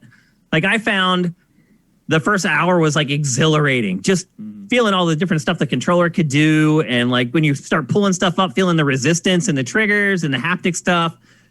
But then I played 2 of the 4 worlds, and I kind of felt like that was enough. That was it. I was done. That's exactly what I did too. When I got to like the 8th climbing section, that's because again, it does show off all the functionality of the DualSense. And like there's all these goofy like Ape Escape kind of ish climbing sections. It is a throwback. It is Tokyo Studio that makes this, and they made Ape Escape. So there's these climbing sections where you play as like you get into like a monkey robot suit and you have to climb up walls. And it's the most annoying thing. You have to use like the motion controls on the DualSense to like grab each handhold. It just became annoying after a while. And the platforming stuff in it is pretty rudimentary. I kept playing it for the boss fights basically after I got through the first hour. But that first hour, wow, it really does show off what the DualSense can do, every little feature of it. Matt, what is your favorite thing that the DualSense does? My favorite thing that the DualSense does is it has decent analog sticks on it. It's another step up in terms of the physical design of the analog sticks. I think in terms of like kind of like haptic gimmick things, I think the best thing that I saw it do, because I played this level, the GPU jungle thing, and I played the SSD Speedway. And in SSD Speedway, you get in these little rocket pods, and when you get in the rocket pod, you have to like zip them up to get in the rocket pod and take off. And the zipper effect is really disturbingly convincing. Like you swipe up on the touchpad and it does this zipper thing on your thumb, and it's like, that's weird. It's and like, creepy. That happens with the monkey suit too. Yeah, that's the thing with the back of it, and you feel the vibration going feel the zipper. Up. Yeah, it's bizarre. And it's like witchcraft. Some of the stuff it's like does. It reminds me of like a tactile version of. You remember when like Dolby came out with that thing where they could simulate surround sound in the headphones, and you're like, what witchcraft is this? Like sorcery. Or the 3DS. It reminds me of that. Like when the 3DS, and you can see 3D without glasses. Like the first time I saw that, I was like, how the hell are they doing that? Like, yeah, but this is more. I mean, that's like kind of a polarized screen. This is more like. They're doing something that tricks your brain into thinking this is happening. Yeah. And like it's a little disturbing. It's like that thing on, I can't remember what the words are, but it's like the thing where you hear a computer voice say something, and depending on which word of text you're looking at, it says one or the other. And like, so your brain kind of makes it sound the way it wants it to sound. It feels like they were consulting psychologists at some point. Or it's like that pink dress thing, that meme that made it around. Where some people, the blue dress and the white gold dress. Yeah. Yeah. Where some people saw it one way and biology. People, it's just some weird glitch in people that makes some people see things one way or the other. But you're right. It's like manipulating physiology to some extent. And it's very clever and smart. But unfortunately, the game loses steam pretty quickly. It is free, so it's like whatever. But I played as like kind of free demo. Here's how your new console works. Games go. It's pretty good. It's one of the better ones. Beats that Snail Maze game on the Sega Master System. Yeah, but anybody who's like getting a PS5 and they're like, well, I have Astro Bot, that'll hold me. It's not that. You definitely need to get at least Miles Morales or Demon Souls along with it, I would say. Yeah, you need to get a game with your PS5. This is not going to get it done. Although you do also get another game that we're going to talk about in a little bit, free with PlayStation Plus, only until the end of November. There's going to be a lot of salty people who weren't able to score a PS5 the first month who are not going to get that freebie. And that's Bugsnax that we're talking about, and that's later on in the show. But there's no Rezo gun, Matt. No. There's no hardcore arcade game. There's just no game like that you're getting free at launch that you're going to play like 5 years later is what I'm getting at. I mean, I didn't play Resogun 5 years later. I would just boot it up every once in a while and just play a couple rounds. It's fun. It's just one of those evergreen games that like, it doesn't matter how many times you play it. You still can glean some fun out of it. So, and Astrobot is not that. It is a one-trick pony. And unfortunately, I think the reason it loses some of its allure pretty quickly is because it does show off everything the DualSense can do. And it does that in like the first mission. And after that, it's just you're seeing the same functionality over and over. And then you're relying on the game itself to keep you going. And it's just not quite there. But it's free. So it's hard to complain about. But again, if you're planning on buying a PlayStation 5 without a game because of this one, it's a bad move. No, yeah, it's not. Definitely plan on getting yourself a game. Anything else you want to add about it, Matt, before we move on? No, just it's adorable, and I'd like to see adorable. I'd like to see them give Astrobot his own full-fledged like Banjo-Kazooie quality solo game at some point. Because the other thing too is like this game is really simple. You have a jump and a double jump, and the double jump brings up the water, and that will defeat enemies. So if you basically double jump over enemies, it kills them. And then you have like a basic attack, and then you have like a slingshot. So I guess really you have the three tenets that you need, but you have adventuring and you have shooting and you have jumping. So the only thing I ran into was just like, like I said, this has no option to invert Y in the game. You have to set that in the console settings, which I didn't know existed until I was like, why can't I invert the fucking thing? And so I Googled it, and someone said, and I found, on Reddit, it was just like, oh yeah, you got to change it here. I'm like, oh, I didn't even know that because the PlayStation doesn't tell you anything. But so that's if you're running into that problem, that's the problem. There's literally no options in this game. Like it's weird. It is really bizarre. It is cool too how the game is like a tour through PlayStation consoles. Yeah, it's all it's fun. Like you collecting like basically all the old consoles and all the controllers and like the multi-tap and stuff like that. Black box for PlayStation VR. Yeah, it's hey, remember this? Yeah, I hate it because it doesn't have HDR. Like jerks. Where's my adapter? Yeah, and that part of it is cool. It is like a tour through like the history of PlayStation. Yeah. But it's you got a little museum you can look at and so it's fun. It's like, I guess so. I guess it's probably cooler if you grew up with PlayStation and weren't like in our 20s like us. Like it's better than I thought. I guess I'll put it that way, but still not great. You're collecting puzzle pieces to make little murals of each generation, and it's fun. It's whimsy. Yeah, it's if you need some, you may need some whimsy at the launch of the PlayStation 5. Entirely pleasant. Yeah, because even Bugsnax appears whimsy, but maybe not so much. We'll get to that. All right, next we're going to talk about Call of Duty Black Ops Cold War. I'm the only one who's played this, I'm assuming, Matt. I'm guessing you haven't. I didn't touch this one. No big surprise there. I don't have that kind of hard drive space. Yeah, exactly. And I will say this, like my PS5 hard drive, it looks like you're going to be able to fit like 9 or 10 games. That's my guess. Like big games, like 9 or 10 big AAA games before you're going to have to delete something. That's how it seems to me. Yeah, I've got 8 games in right now. You got room for one-ish more. 1, 2, 3, 4 PS5 games and 4 PS4 big. No joke, like Horizon, God of War. And I got like 260 gigs left. Yep. So I probably fit 3-4 more games in there. It's really not as bad. It's not terrible, but it's also like on my PS4 with my expanded external hard drive and my my 2 terabyte internal drive I replaced the standard one with. I've got like 80 things installed. So it's a definite change in how much you have access to at once. Sure. Maybe it's a short, sharp lesson in organizing your shit and playing things before you move on to something else. But like in general, I would like a little bit more. But it's fine for launch. Like, we're not drowning in upcoming releases right now. Vincent did bring up a good point in chat that I should bring up. When I said that, if you don't get a PS5, you can't get Bugsnax, that's only for people who don't have a PS4. If you have a PS4, you can claim it right now. You can't play it yet, but you can claim it. It'll be in your library. Then when you get your PlayStation 5, you can play it on your PS5. So anyway, let's talk Black Ops Cold War. I'm the only one who's played it. I jump on this grenade every year. And I know a lot of you guys aren't into it, although I just throw it back. Yeah, you do like the R1, the throw the grenade. It's R1 it every time. Like, nope. I know a lot of you guys don't care about Call of Duty, but actually a lot of you do. The game, like it or not, does do a lot of traffic on Sifted. You guys care. Some of you guys may not outwardly share that you guys care about Call of Duty, but you do. I'm still going to try to keep this conversation pretty short because I have already talked about the multiplayer ad nauseum. And I'll just kick it off with the multiplayer quickly because I do want to address if anything has changed. And some of it has.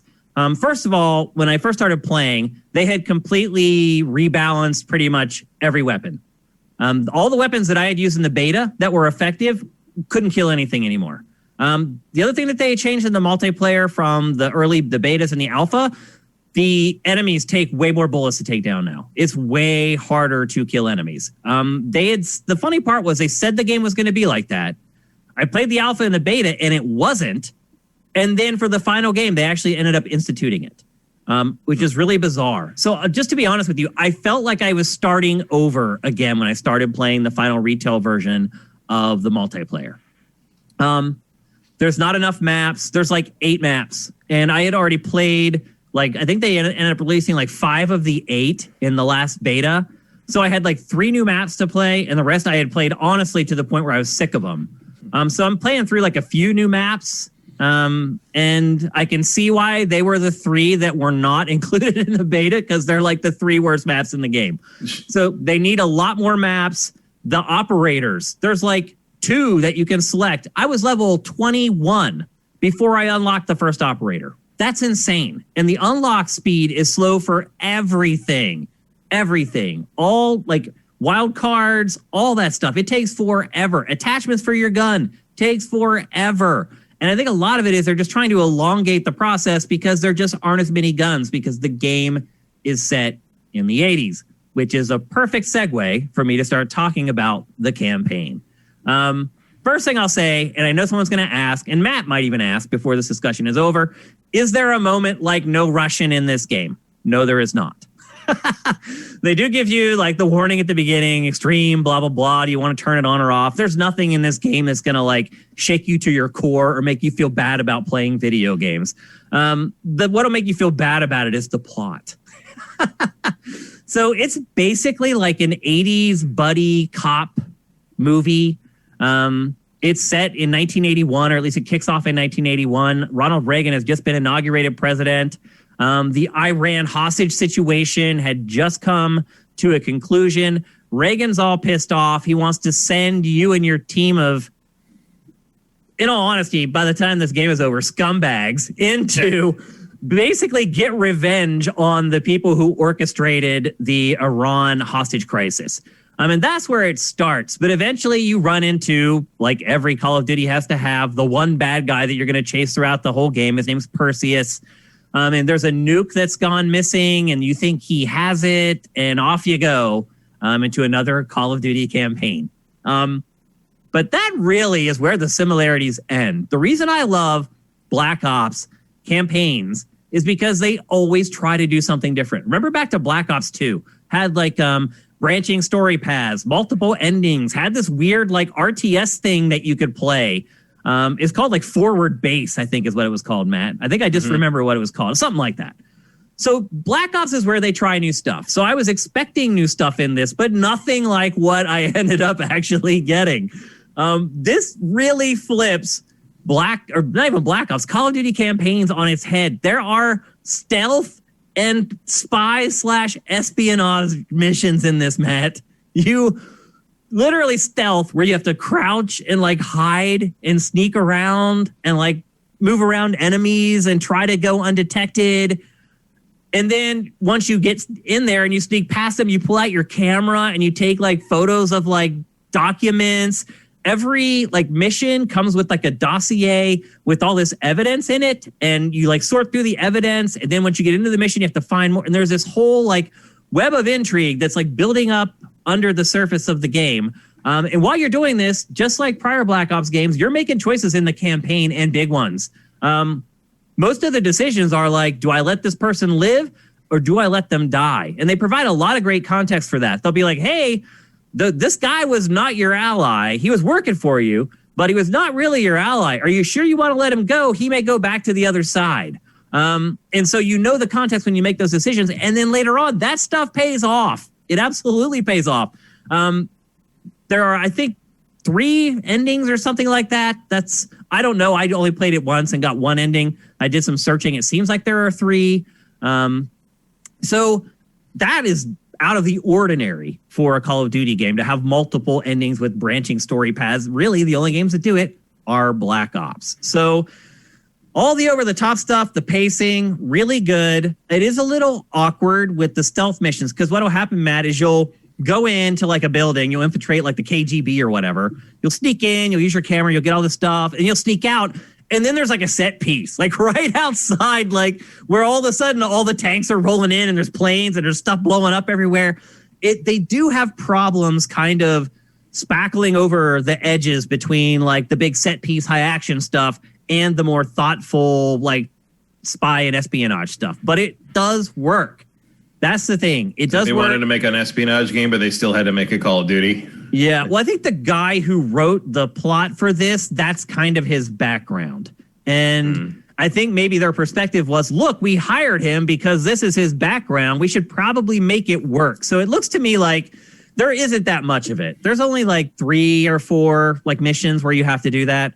So it looks to me like they were humoring him and they're like, sure, we can make that work. You know, if you want a few missions to kind of sell the fact that these guys are going, you know, behind the screen to do these jobs like that, it'll accentuate that point and pound that point home more. So I understand why they did it.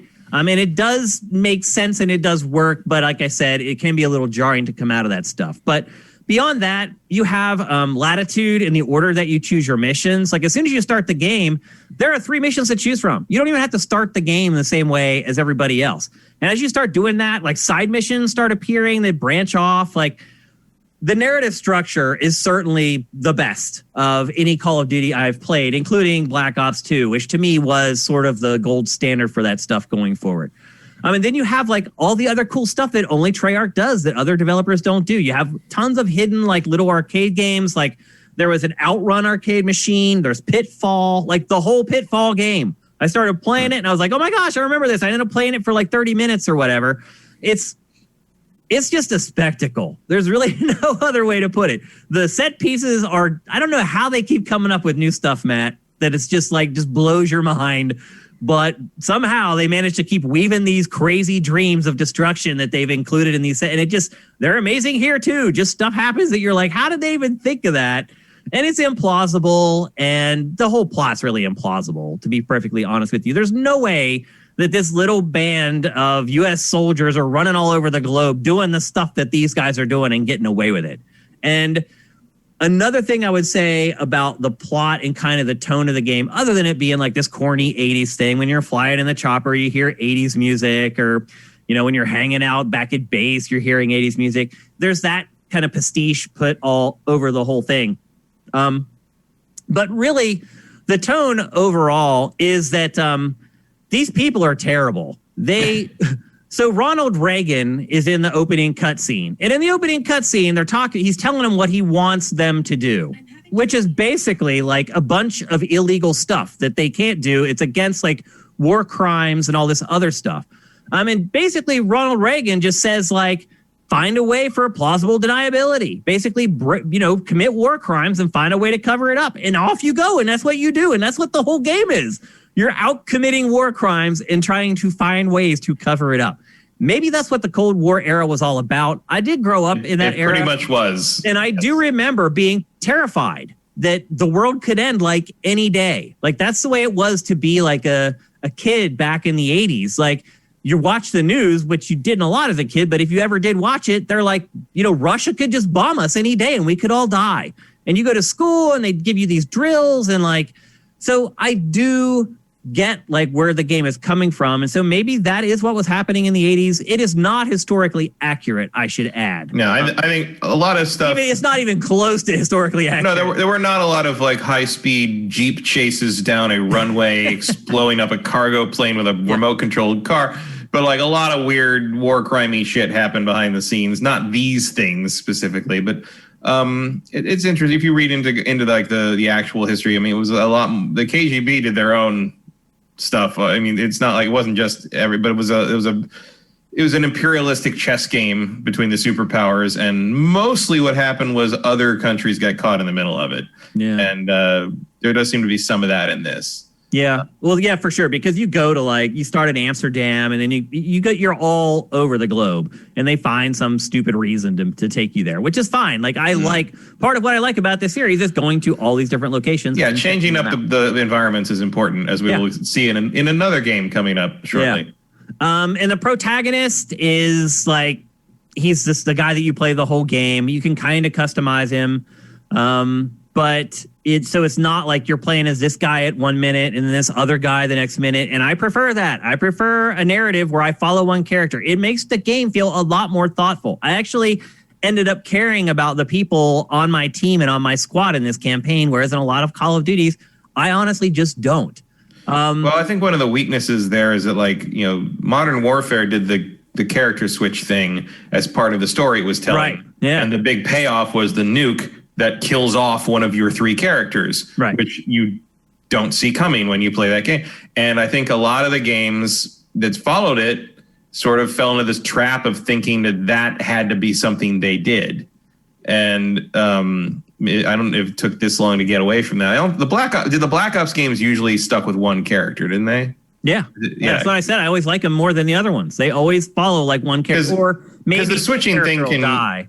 Yeah, the switching thing can work, but there has to be a reason for it. You can't just put having the multiple characters isn't what makes that interesting. It's interesting because the narrative structure requires it. It worked and it will do something that it makes you go, oh, that's why I was playing these different characters, and that was super worth it. And also, you have to make each character story interesting, which I find a lot of the Call of Duties fail at. But the Infinite Warfare also was pretty good about like only having you play the one guy. Yep. Yeah, that's true. That's a good point. Yep.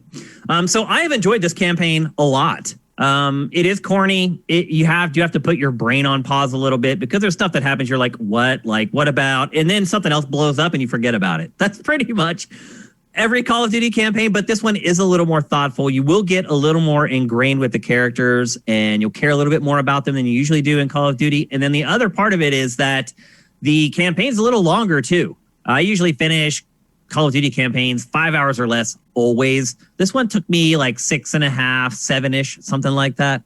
So it is a little bit longer. And I did enjoy it. But again, it is something that, you can play in a day. So if you get the game from like a red box or something like that, you can spend $4 to play the campaign instead of $60 if you're not into the multiplayer. But it is worth playing, and I had a lot of fun, and it does mix things up. There's lock picking.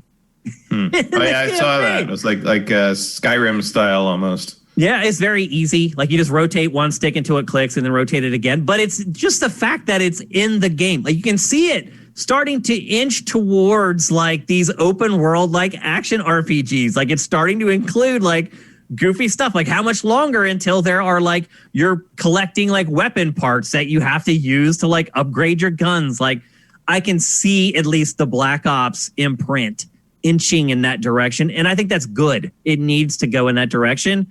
I have a feeling though it's going to take a long time until it actually gets there. Maybe with it's always scary to change the successful thing, especially when you're Activision. Yeah, maybe by PlayStation 6 or something like that. Yeah, PlayStation 6, you might get like a level up bar or something. Yeah. And then the final piece of any Call of Duty puzzle, obviously, is zombies. And as a lot of you probably know, Zombies was started by Treyarch. They were the original Nazi zombie studio. So they always tend to put a little more work into their Not something I would put on the building, by the way. Yeah, for sure. So they tend to put a little bit more extra work into the zombies mode, but actually this time they've dialed things back, and I am all for it. Like, I don't know if any of you guys have played any of the zombies modes in the last couple Call of Duty. They have become so complicated. There's all these like bubblegum machines and vending machines. It's like, it's hard to even figure out what you're supposed to do. So they've actually called some of that stuff back and made this one a little more simple.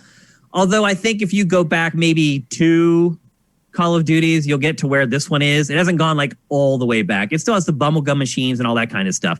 But I did find it more enjoyable than the last couple. And mostly because the biggest thing for me was that the worlds were just way more open. So you weren't constantly trapped like in a corner in some little room. Like most buildings had doors that would go out to an open area outside. And what I found was it enabled me to fight inside and take down as many as I could up close. And when I got overwhelmed, run out and then let them funnel through the door. So just a couple of them are coming out. Just put your reticle at head level and just mow. So I had a lot of fun with this. My very first time I played with a couple guys who were really good. We made it to like the 15th round. You can set it up to play forever, or you can set it up to play rounds of 20. So there's like a lot more customization. I'll fully admit I am completely lost on the plot in this. It's not the same plot as the last one with the whole like time jumping all over the place thing that they had going on. But I admittedly have no idea what's going on in the plot in this, but cinematics are a lot more prevalent than they typically are. So maybe they're trying to help people like me, excuse me, who have fallen off from Call of Duty Zombies in the last couple of years. But there's a lot more ammo. Like you're not constantly running out of ammo and trying to buy a gun. Guns are scattered a lot more generously. So you're not like trying to run to find that one spot on the wall where you can get one. So they have made it more user-friendly and easier to get into, but it's no less challenging. The zombies, I think, take more damage to go down. They're smarter and their animation routines are more varied. I also found that we spent very little time actually boarding stuff up in this. Like before the round starts, we would. After that, it was all bets were off. Like the rounds weren't like these things that would start and stop because the maps were so open they could come in from anywhere. So it just felt like just these ebbs and flows of taking out zombies, getting weapons, getting health, taking out zombies, rinse and repeat. I had fun with it. To me, it's not a reason to buy the game. The reason to buy, excuse me, I need a drink. The reason to buy Black Ops Cold War is the whole package. It's what you get, all of that for $60. I have already played the multiplayer in the beta, probably 40 or 50 hours. I played it for like 3 weeks straight for an hour here, an hour there. Now that I'm already back up to level 30 on retail, it is a very rudimentary multiplayer suite. It needs more maps. It needs more of everything, pretty much, to be honest with you. Because I have played the betas, that hasn't held my attention as much as it usually does. I liked the campaign a lot more than I have the last couple Call of Duties. I found that it gave the player agency and some control over its outcome. And it was interesting and different and varied and well-paced and the tone was right. So I had a good time with the campaign. And Zombies was more fun than I usually have with it. Usually I play Zombies like one time to just check everything out and report back to you guys. This time I actually stuck with it for a little while. So overall, I would say it's a good package. It's worth the $60. It looks gorgeous. I should have said, but you guys are watching the B-roll. It looks gorgeous on the PlayStation 5. Like, I took so many screenshots of this game, and it's funny. It looks like it was built from the beginning for PlayStation 5 because there's all these, like, shots that they usually didn't do in the last couple entries where you just walk and the sun is just peaking perfectly and, like, all the helicopters are rising off the ground. Like, they do a lot more of that in this one. And I think they were like, yep, this is going to be like PS5, Xbox Series X. We're going to do it upright. And they did. I will also say this, after playing this on PS5, I really don't think we need to worry about the whole third party is going to look better on one console or the other. They just look stunning on both. I mean, it really is gorgeous. Just tons and tons of jaw-dropping moments. And I think this game can look a lot better. Like, it can't hang with Demon Souls. So imagine when it does get to that point where a game like Call of Duty is hanging with a game like that technically. So I say buy it. If you like Call of Duty, definitely buy it. I don't think you'll be disappointed. New maps are coming. More operators are coming. More weapons are coming. They are very good about post-launch support with this franchise. They always have been. That's why people buy it every year. They know what they're getting, and they know it's going to be high quality. And I would say the campaign, high quality, multiplayer, it's a step back. I'll be honest with you. They tried to cut it down too much, I think, and it's made it a little too simple. But we'll see what the long-term response is. That Zelda clip in there again. What'd you say? I saw that. Is the B-roll? One of the B-roll clips has a random 5 seconds of Breath of the Wild in there. Oh, that's right. Yeah, we just saw that again. Remember, I ran that months ago, and there it just popped up again. Yeah, that's old B-roll from the beta, I think. Yeah, that was when they did the beta. Yeah. So anyway, that's Call of Duty, Black Ops Cold War. I've enjoyed it a lot. I've had a lot of fun. Chad was asking about if there's anything special with haptic feedback controller stuff. I'm glad you brought it up. I turned it off. The haptic feedback, I mentioned it earlier. Maybe people got to the show late. I did mention this earlier when we were talking about the DualSense. The haptic feedback in this is insane. When I first started playing it, I thought my triggers were broken because I was trying to fire and the trigger was stopping. I was like, what is going on? And it takes for some of the guns, it takes real resistance to get it over the hump and pull the trigger. So I turned it off for the triggers. For multiplayer, about competitive reasons. I wasn't able to squeeze the trigger as fast as I wanted to. But to answer your question, yes, the haptic feedback in this is freaking mind-blowing. They really went the extra mile. Everything about this game went the extra mile. The way it handles the speaker on the DualSense, it's a really, really high-quality game that makes use of next gen. And I was pleasantly surprised by that. Unfortunately, to me, the weakest link of the suite is the multiplayer, and I feel like that's what most people buy it for. So I think that's the best way I can sum up Cold War in a sentence. Will we come back to this one? Probably not. I have a sneaky suspicion Matt will not be playing this over the coming weeks as he finishes. Not unless one day it gets real cheap. Yeah. The campaign is not of zero interest to me, but paying full price for something that I'm only use 1/3 of is just not really. It's not really something I'm into. I like what I see in a lot of the footage here, but I would only want to buy the campaign, basically. So I see Justin Orman in chat was like, that sounds weird. It doesn't sound like how a real trigger pull feels. It does. I grew up with guns my whole life. I was like an expert marksman in the Boy Scouts or whatever. It does feel like it. Because even most guns, you have a slight pull and then you feel a hitch. And that is there to tell you you're about to kill something. That's how guns work. It's a mental jog hey, you pull a little bit further, you're going to shoot the gun and it could kill something. So that's why hair triggers are noteworthy. That's exactly right. That's why there's a thing called hair triggers. And those are triggers that you don't get that little action before it pulls. You just tap it and it goes. So it is realistic. But after a while in the multiplayer, it became annoying and I turned it off. In the multiplayer, it's amazing. Not just that, though. All the cinematics, whoever handled the DualSense stuff for this really went above and beyond. He deserves a commendation because every little element of the DualSense is used to convey what you're experiencing inside the game. Excellent, excellent work. I see some people here subscribing with Twitch Prime. Ian Esquire, thank you, man. I saw a couple other people up here. Karma Lounge, thank you. I love your name. If you actually do have a lounge called the Karma Lounge, I'd love to visit it. Sounds like a place I would love hanging out at.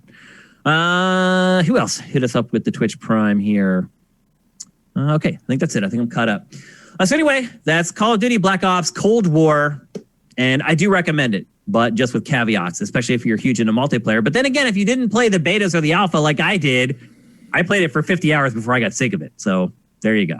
You'll probably get more than your money's worth out of Cold War if you take the plunge.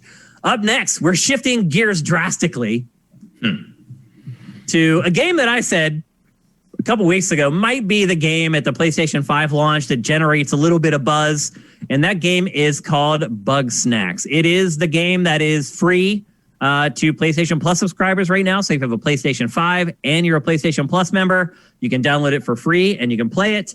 And it is only going to be there until the end of the month. If you guys are coming to the show late, a reminder from earlier in the show, if you own a PS4 but not a PS5, claim the game now, and then you'll have it whenever you get your PS5. You should do that with every PS5 if you're just or PS5 game that comes out on PlayStation Plus. If you're just a PS4 owner, claim that sucker. So when you finally get your PS5.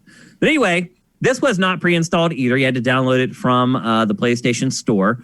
And I think the way we've been describing it leading up to me actually getting to play it was that it was kind of a weird hybrid of Pokemon Snap. And I think if you look at the trailers, it's easy to come to that conclusion.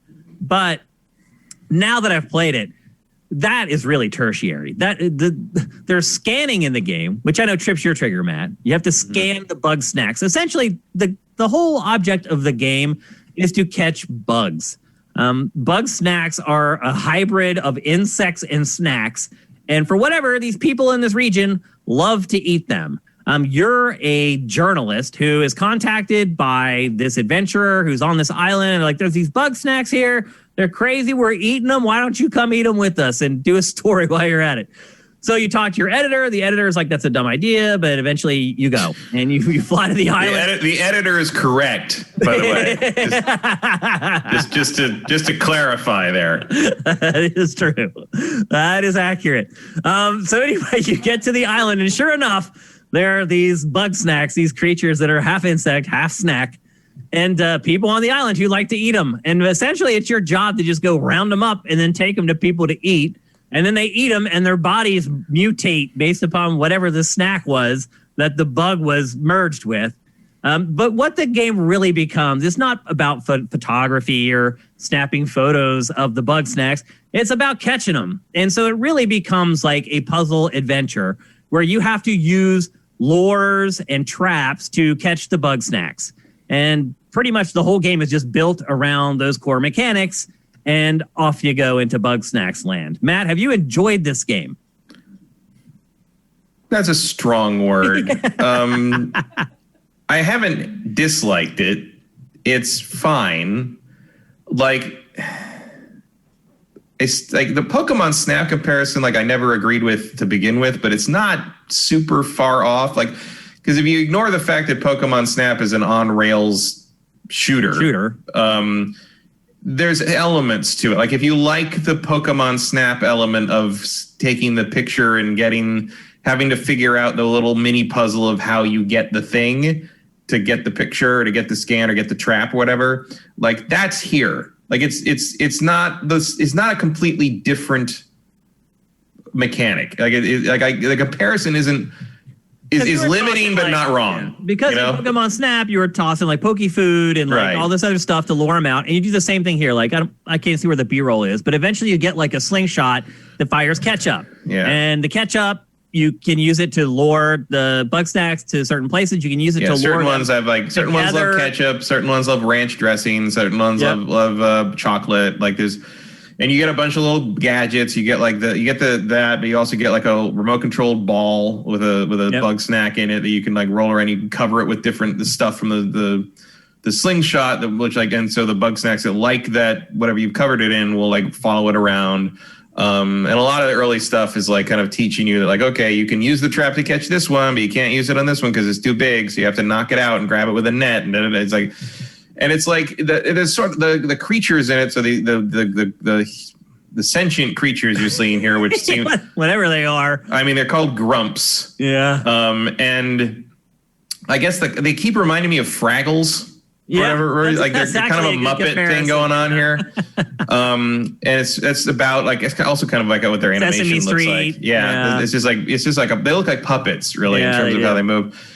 And they're obsessed with eating these Bugsnax, which apparently taste exactly like what they taste. And the Bugsnax are just like Pokemon. They say their own names. That's what they do. That's the and only some thing of it, like the burger, the one that looks like a cheeseburger is called a bunger. Yeah. And like when you're in the area with one, you just hear it in the kind of the ambient sound. It's like bunger, bunger, bunger, bunger, bunger, bunger, bunger, bunger, bunger. It's like this razor's edge between endearing and annoying. Like it's kind of amazing. That's a good way to describe this entire game, really. Yeah. Yeah, because and it's mostly like questy stuff, and it's like you go because you follow this idiot here to this Snackville, which is like the town they've established on this island, and everyone's gone because the woman who like summoned you, who was the only thing holding it all together, has been missing. So the object of the game is to find her, Lizbert, and part of the subquest is sort of go find all the people who used to live in this town and convince them to go back to town. And conveniently, every single one of them you have to catch a certain Bugsnax and give it to them, or like lure it to them. Like one of the guys is a rancher and he hates the idea of eating them, so you have to like not kill them. One of them just wants to like have you modify her appearance because she's a singer. It's weird because it's like there's nothing particularly original in it, but it's also like nothing I've played all year. Like, it's a completely bizarre game. It also definitely has some dark undertones. I have not finished this game, but I've had this sense of foreboding the entire time playing it that it's all going to end horribly wrong somehow. Yeah, you're waiting for like something larger to come along and eat all of the characters or something. Like there's got to be a bigger fish in here somewhere. Yeah, you know? And so I am actually going to keep playing this because I do feel like there's going to be some kind of crazy twist. But I agree with you. Playing this sometimes can be really annoying, and it's just kind of. There's a lot of trial and error, I feel like, in the game. It's like you said, like certain fluids work on certain Bugsnax, and you have to like go through and try them all. The time of day matters, and there's like all the things only happen at night, or certain Bugsnax only come out at night or during the day, and some of them only come out when it's raining. And some of their behaviors don't seem like they stay consistent. Like sometimes you'll see a creature come out from a bush all on its own. But then if you actually try to catch the creature, it will never come out. Like, so I don't know. I've enjoyed it, but like I said, it's been annoying. You have to think a lot more than I thought you would have to. And you have to be kind of quick on your toes in some cases. There's a little bit of action involved because once you trap one, you have to like run up to the trap and you only have so many seconds before you can grab it before they break free. So it's not completely passive. It's a unique game. This is why I kind of targeted it a couple weeks ago because I was like, looking at everything coming out during launch weeks, it's the one game that looks different and it does stand out. Yeah, now, I've had some bugs. Free is the right price, I think. Yeah. But it's not. I don't know. I mean, I think I might be okay with people paying money for this if they can't get it for free. Maybe. It isn't a big showcase of the PS5. Oh, no. It's an indie game through and through. It literally could run on like Switch, no problem. That's definitely not what this game is. Like there's like bells and whistles here and there on it. And like the draw distance is pretty impressive. Like the draw distance on all the next gen stuff is very impressive. Like that's one of the big takeaways. It goes on forever. Is like even on anything, even the old games, like you load them up now, like Valhalla or whatever. You're like, I can see for damn ever. Forever. Yeah. So it's so that's cool. I mean, it's not technically it's exactly what it needs to be. And the Bugsnax look nice. Like they look, they look bad. They're you can the tell what they highlight are. of the game for sure, visually. Yeah, sort of like the Pokemon. You're like, oh right, and I'll admit, after I lured in my like third bunger, I kind of wanted a hamburger. Yeah. But I've ran into some issues with this game. I've had bugs. Like I had one bug where I just got trapped in a bush and couldn't get out. I mean, that's actually in the B-roll. You'll see it up here in a minute, I think. I mean, some of them will do that, and you have to use another one to like lure it out somehow, or send like a bunger or whatever into it, and like they ram the bush and it knocks them out, and then it's supposed to be how you get them. No, I got trapped. The character. You got trapped. Yeah, the character model got trapped in a bush. I did. Yeah, and I couldn't get out. And then another thing that the game doesn't do. So, say I had played it, and then I wanted to start over to capture footage of the opening for all the people watching GameFace. And so I started again, and I started playing through the same parts that I had played through before. And I knew that this one guy needed X number of Bugsnax of a specific type. So instead of like going and talking to him and like getting all that crap, I just went and caught him, and then I went up to him and I talked to him and I give him the Bugsnax, and then it doesn't check the mission. And so I talked to him again, and he's like, hey, now I need to blah, blah, blah. So he didn't count that I had already collected them at all, and I had to go and catch him again. Because you had to stop talking to him and talk to him again to activate the quest. And then give him the Bugsnax. Yeah, so there's little like quibbles with the game like that, but you know what? Those two things respawn, and I was able to go get him again. So it looks like they've accounted for it. Still not ideal, but you're right. Free, it's great. Based upon what I've played so far, I wouldn't call people crazy for paying $10 for this game. It's different and it's unique. Except it costs $30. So oh, it's $30 if you buy it. That's too much. Yeah, that's way too much. But get it free now. Yeah, free is the right price. And probably by the time it's not free, it'll be down to about $15 anyway. So it is it's pretty kid targeted, I would say. I wonder if it is because it's a teen rating, right? Yeah, I mean, I think because you're eating things with faces is probably the issue there. That should be the disclaimer. Yes, and there's also like there's a little like with faces. Yeah, I think there's just like, I mean, that's, I guess, sort of maybe your TV. Also, like, there's some body horror here with them morphing into, like, that's never, so far at least, that's not explained as to A, why it happens, or B, why they like it. Why they want it. Yeah, I'm like, wait, your arm just became a French fry. You want that? That's okay. There is no way walking on a curly fry instead of a leg can be comfortable. Yeah, I'm worried for you. Why are you not worried?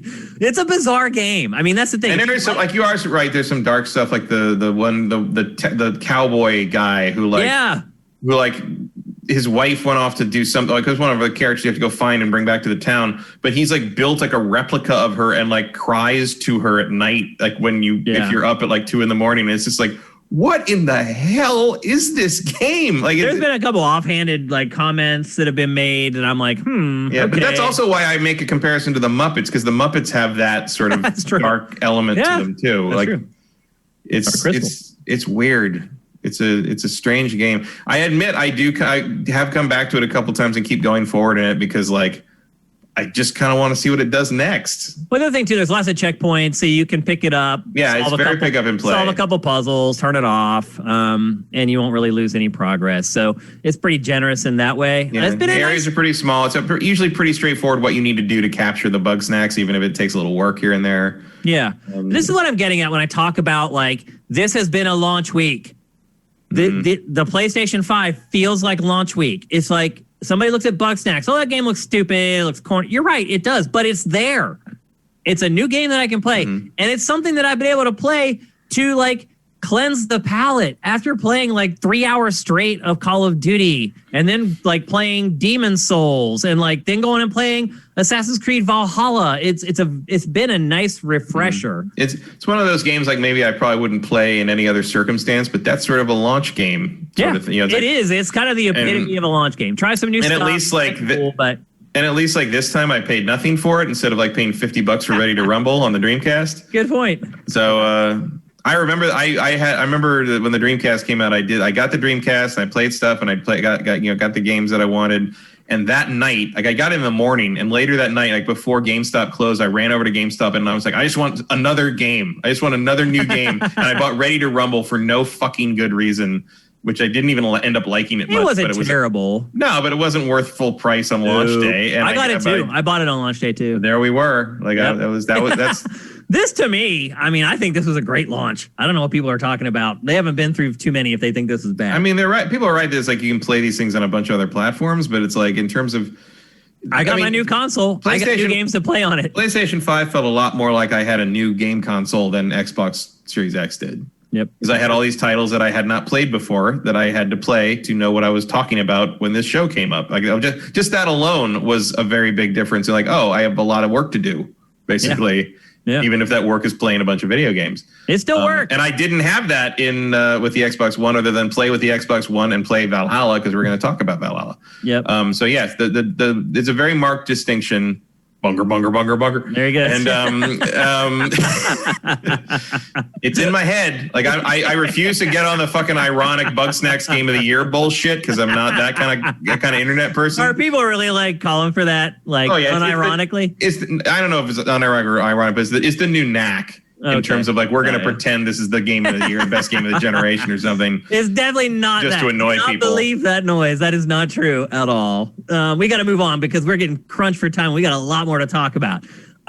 Next up, we're going to talk about Assassin's Creed Valhalla. We mentioned it several times. I pretty much carried the conversation last week because I had played a lot more than Matt at that point, but Matt has continued to trudge forward, and I wanted to make sure that you guys got his impressions because, as you guys know, he's the one between the two of us who's going to play this game until it is wrung dry of everything. He honestly knows the franchise better than me. So it's very important, I feel, that he gets to discuss the game with you guys. So, Matt, now that I'm assuming you've probably caught up to where I was last week or you're past that, how you feeling about it? Still feeling good. I mean, I've conquered or made agreements in 3 territories at this point. Okay. I think I'm level 90 something, 100 something. Holy crap, man. It's just that whatever level the kill, you're not level, but, like, you get rated for how many skills you have. Rating, basically, yeah. So power ratings. I'm like branching out and then a second ring of territories for now, basically. But then I basically had to stop to switch full time to, like, Miles Morales and PS5 stuff. But I am still played a lot. I am playing a fair amount, and I'm looking forward to going back. Like I do still enjoy it very much.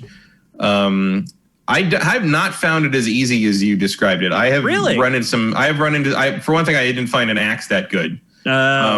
But I have not. Thank God that was the one thing. That axe was still there, Matt. Whenever I lost everything else, I still had the axe. Yeah, I have definitely. There's definitely moments where I've hit like a new area and I'm like, oh, let's see what's in this town or something, and everybody attacked me. I'm like, oh, I'm gonna die if I don't get out of here. Like so it has not been that much of a pushover for me anyway. Are you playing default difficulty? Yeah. Okay. Default difficulty. So I mean, I don't have a whole lot to add because how do you feel about me saying that I was bored by it a lot of the time? How do you feel about that? I mean, I understand why someone would be bored by it if they're not like a big fan of sort of the formula of the new Assassin's Creed formula, basically. No, I'm talking about like the setting and the plot and the characters and all that. How I that's how I quit playing. Like I got bored at a cinematic and I was like, I don't care anymore. It's not as gripping as Cassandra's story was so far, but also Cassandra's story got into the ancient civilization stuff a little faster. It did. I'm still not quite sure where this is going in that regard. The thing that's kind of pulling me through the story still is I do like Eivor, and I do like. Are you playing female or male character? Okay, female, and I do like. I like most of the Vikings in the settlement, but I also like the hidden one, the assassin, the guy who runs the bureau. Like I'm interested where the assassin stuff goes. I want to see where that all connects up. The other thing too, how they saddle you with like kind of the flunky. Like he was the assassin who couldn't really handle it out in the field, so he's running a shop now. Yeah, and his master is up to something, but we don't know what yet. Yeah. So clearly that's coming. Also, the other thing I like, and I know people don't like the modern day stuff. But the fact that what's her name? I can't remember her name. Eva. Exactly. Who the hell is? Who are you playing? Who have I been playing all three of these games? I don't remember her name either, Matt. I don't either. That's the point. But she has teamed up with Becca and Sean, the support people from the old ones, from the Ezio games forward. And Sean is my favorite character in the series.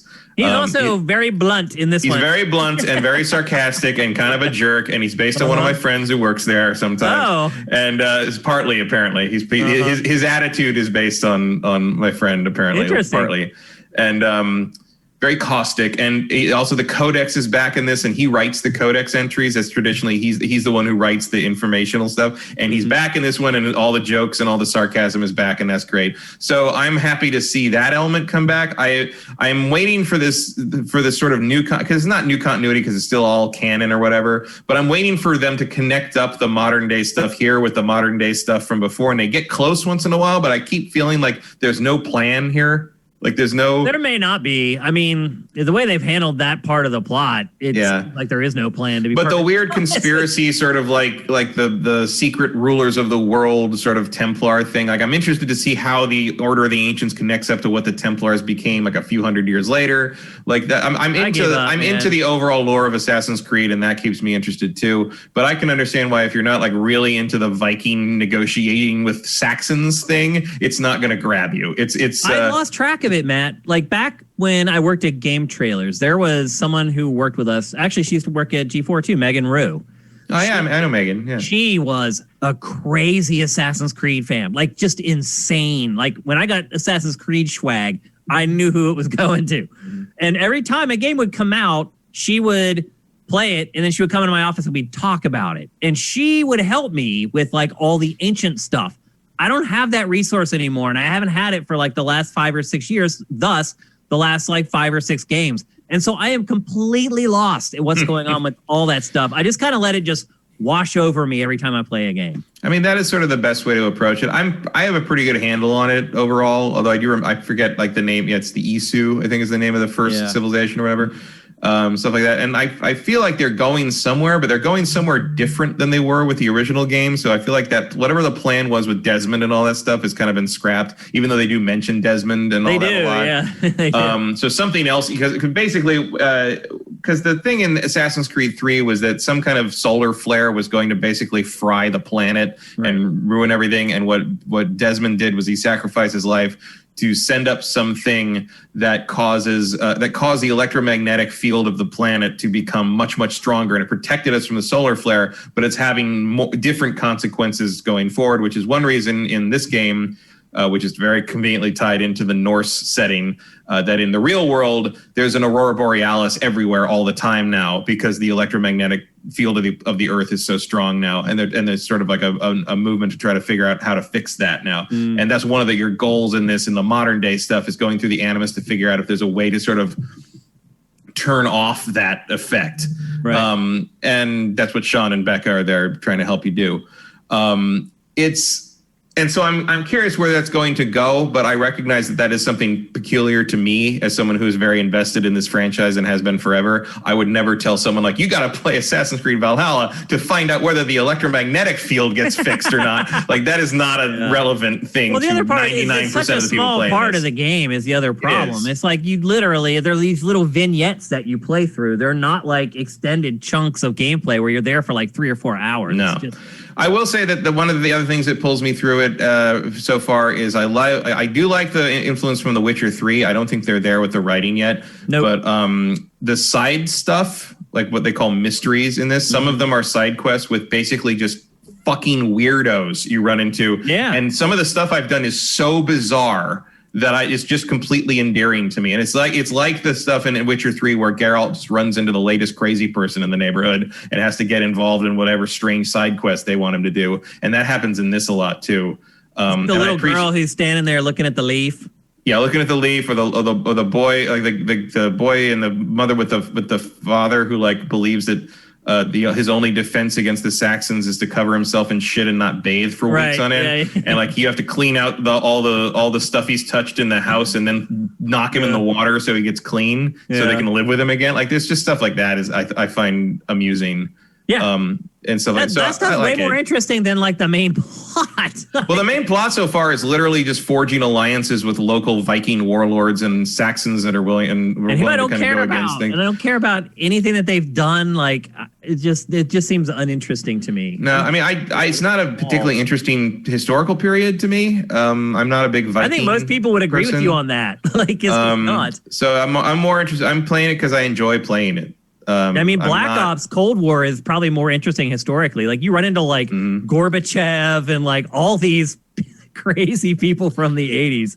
It's kind of bizarre. So I'm still enjoying it. I'm still going on it. And of course, part of it is just, as tortured as some of the story arcs for each territory are in terms of making me care about this new batch of like identical looking characters.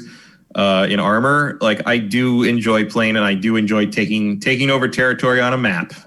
So I'm having a good time with it. I don't know how successful it would be with other people. How do you think it's stacking up to Odyssey overall? Because you played Odyssey for what, 150 hours? Something like that, yeah. I think the combat's better than Odyssey. I think the combat in Odyssey wore thin for me by hour 80 or so.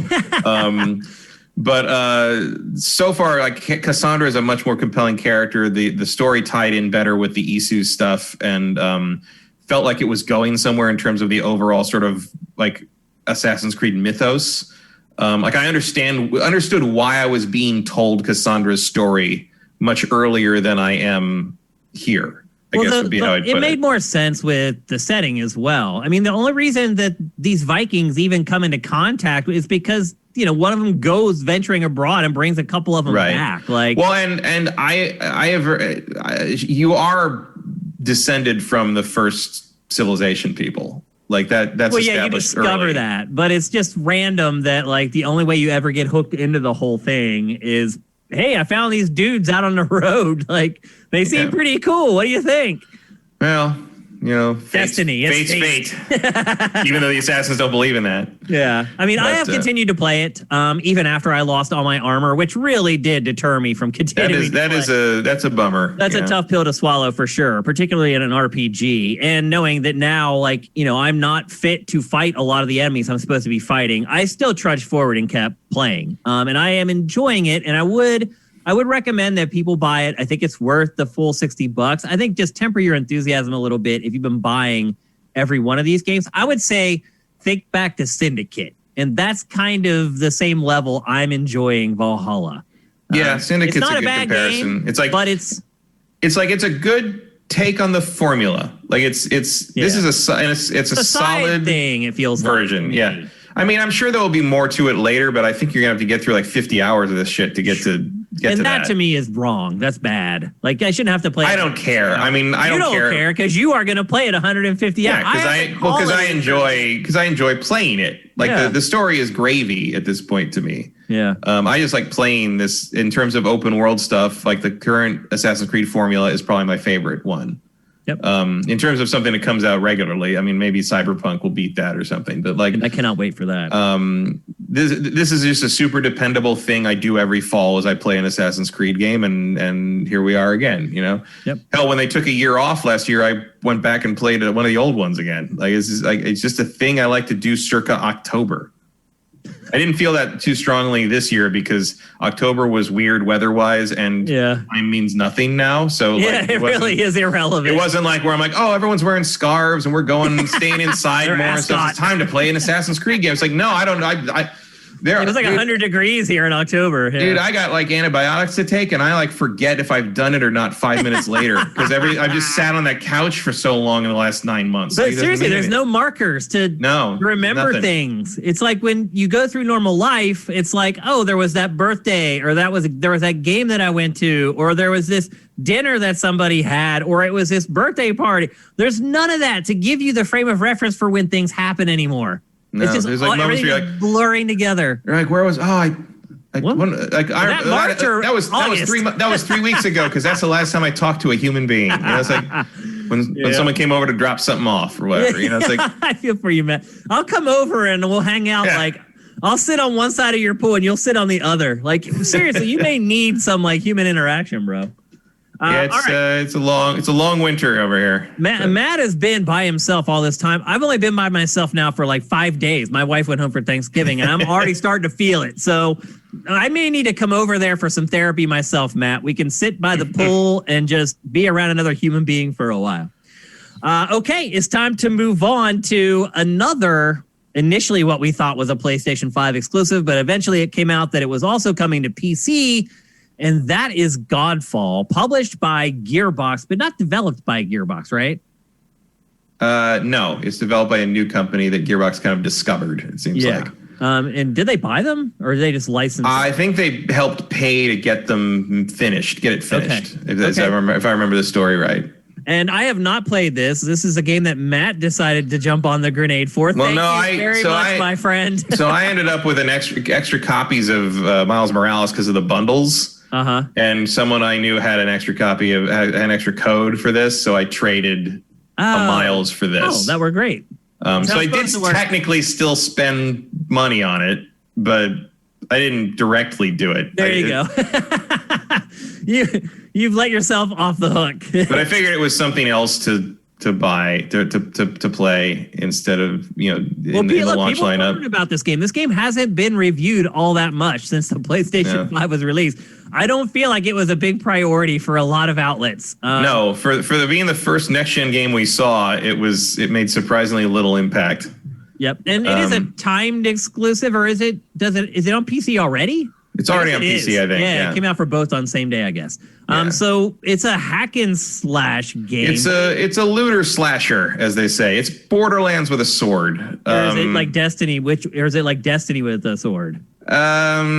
Which is it closer to? I mean, it's more. It's in terms of gameplay. Yeah, design. I don't know. Like it's more like Darksiders. Oh, almost like so. It's actually doing some interesting. Here's the thing. I mean, I have not been kind to this game over the year or so. Neither of us have. I don't hate it. Like they're doing. Not terrible. No, there's not terrible. It's maybe aggressively mediocre in places, but aggressively. So what's happening here? You can see is this is the two brothers who lead these like kind of powerful beings in armor. Orin is the guy here with the lion mask, and Macros is the guy in the wolf mask or the jackal mask, whatever it is. If you had asked me to guess his name, I might have guessed Macros. Yeah. So they have this fight, and Macros wants to collect all the power or whatever and become a god, and he leaves you for dead, but you don't die, and you get away, and you find this sanctum that lets you build new, like resurrect your friends or build new armor or something, and then the idea is to go stop Macros from gathering and defeat all his lieutenants and stop him from becoming a god, because that would be bad because he's not very nice. And do you want to become the god? Not so far, but I'm waiting for that twist to happen. So and the idea is like you basically go into these areas and hack up enemies and activate switches or whatever you need to do and gather loot. And as you get loot, you get better weapons and better armor and better things. What's the level design like? Is it a big open world, or is it just battle shoots you're going down? It's big mazes, basically. Okay. Like kind but there are like branching paths. You're not just running down a predetermined No, path. it's a lot of different ways to go. You can get lost if you. I mean, here's the thing. Like as far as I can tell, there's 3 areas. There's like Earth, and then like there's an air area. I think there's maybe 4 in the end, but that you start with like 3 sort of with locks on them, and you start on Earth. So Earth, you do this. This is the first mission basically. You start on Earth, and you find the sanctum, and then it shows you like, okay, you have a new mission. You got to go find this thing, and you go to Earth. And there's a moment where I'm like, oh, this looks exactly like the place I was on. I guess all of Earth just looks like this. Then I realized it's the exact same map. I just started in a different place. So they're using the Dragon Age 2 model where you've got like set maps, and they just start you in a different place and lock off different parts of it for the mission. Okay. And so you go through and you complete the mission, which usually involves finding a particular thing or activating a particular thing, or fighting a boss or something. And then after that, you can either go back to the Sanctum. So I'm mixing up my hub worlds here.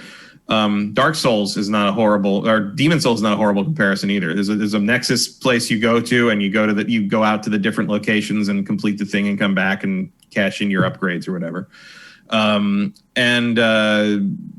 You basically like kind of go around and do that. And then after you finish that, you can either go back or you can continue. And there's like harder like bonus challenges to do, and like you can find more loot. And so that's basically, I think that's how you farm stuff more effectively, is you complete the bonus objectives in various missions you've already completed. How's the loot creep? The loot creep is functional but weird, like because like I found a bunch of stuff, and I've got a pretty effective setup of things, and very early on you basically unlock a blacksmith guy who can upgrade stuff for you so things don't become obsolete immediately. So it's kind of your standard loot, sort of break it down to get components and find stuff that lets you forge things, and you find other items that let you forge new suits of armor, so you can switch over to those. And each suit of armor, there's like 12 or 16 different suits of various god armor, male and female. You can build, and then each one. Why they were putting out trailers for suits of armor for weeks. I was like, what are you doing? And each one has a different like super attack and different passive ability and things. So there's minor differences. And you can outfit each one of them with different equipment. So there's a reason to have some of the loot for this type and that type. There's various different weapons. There's like longsword and double daggers and Warhammer and all kind of standard melee stuff. And you can have 2 equipped at once. You can switch between them at will. And there's actually some combos you can do that require switching between certain weapons, and that can be an effective thing. You always have a shield. You see there, he's got the shield you can use that for parries. Parrying is very important.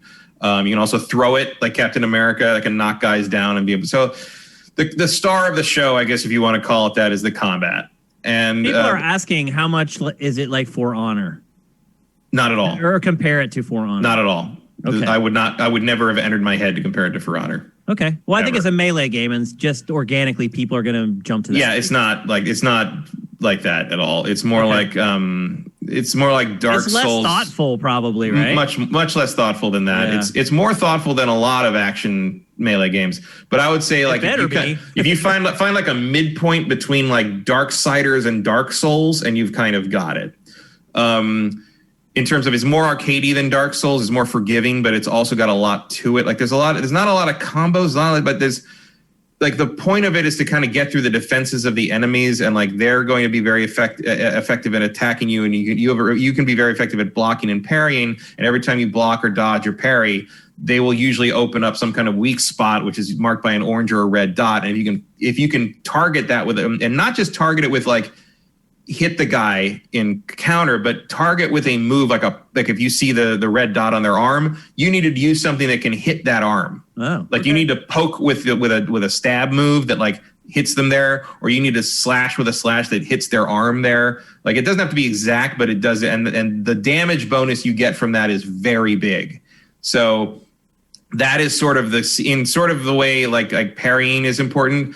Finding the weak spot and hitting the weak spot will make you do damage way faster than just hacking away at these guys. So surviving groups of enemies tends to be being able to sort of do that on the fly. And it's not that hard, but it is sort of a skill you have to pick up. And I find it pretty satisfying. Well, this game already is way more than I thought it was. Here's the thing. They have a lot of really good ideas in the melee system. I'm hitting the point now where I feel like I've kind of seen what it has to offer if I'm not willing to sort of just switch up weapons all the time and relearn how all the weapons work, because I prefer longsword and polearm are kind of my two go-tos. Keep your distance. Keep my distance, and have the longsword is for like kind of the fancy close-up melee stuff, and polearm is for when guys are getting in too close on me. The boss fights are usually against bigger guys or more powerful guys, but I will say this, they play fair. Like I've never felt like I was up against something that was like breaking the rules to make it harder. I always feels like I'm just up against someone who's stronger than me or has like strong attacks. And even that, like when you saw the character get knocked back there, like that didn't take any damage. Oh, that was a block. But certain characters have such strong attacks that they knock you fully back. And the disadvantage is you blocked it, you didn't get hurt. But the disadvantage is that now you got to recover and you don't get the counter attack, and they might get another attack in the time it takes you to kind of get back up. So there is nuance there, and I do like it. My problem with it is that there's no compelling reason to keep doing it except to be on the treadmill for getting more loot.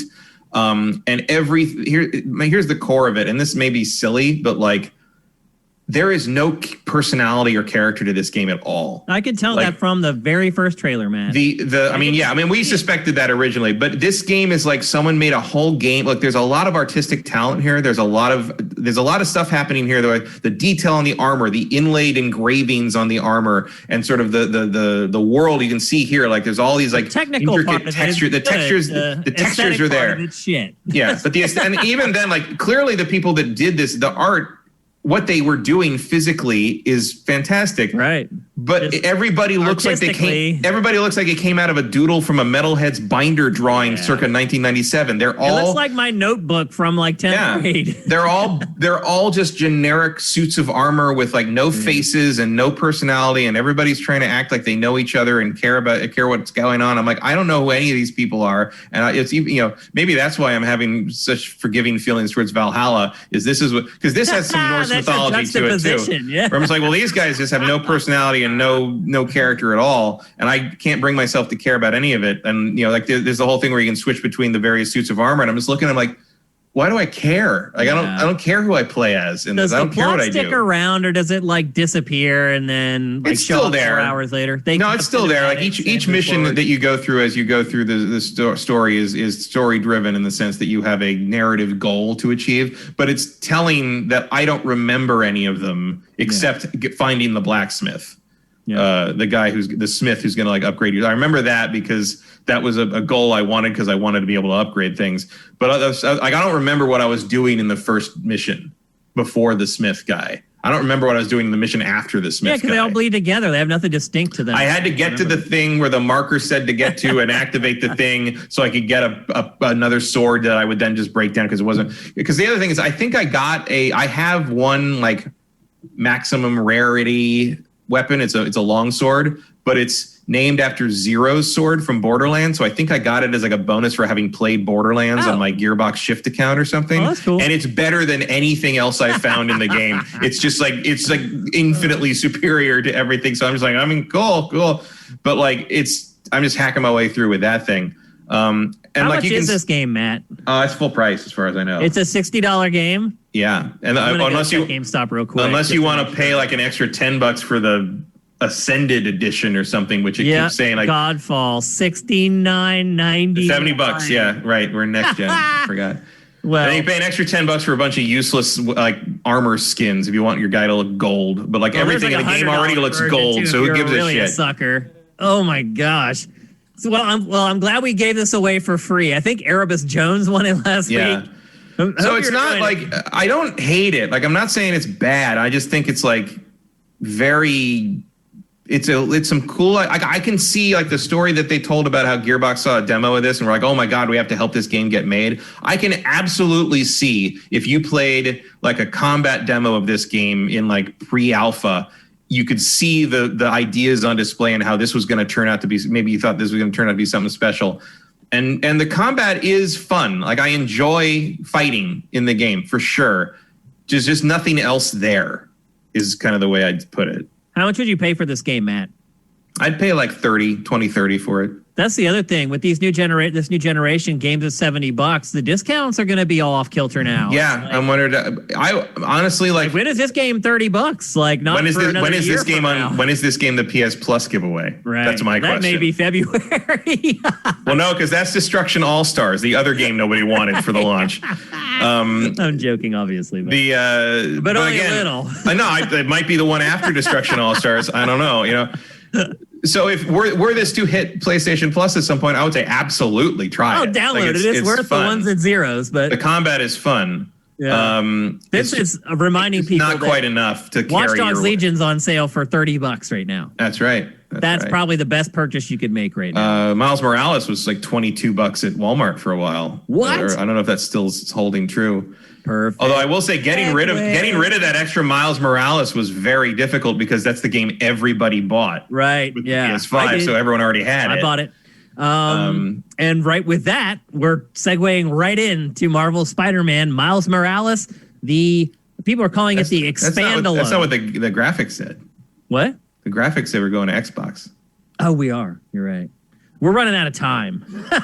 I'm trying to push the show. So we are moving to Xbox, and we only have a couple things to discuss. I didn't even think we'd do this Smash topic. TV reference. Very nice. Yeah, I didn't even think we'd do this topic this week. But some stuff popped up that we need to talk about. We're going to talk about it quickly because then we're getting to Miles Morales before we close the show.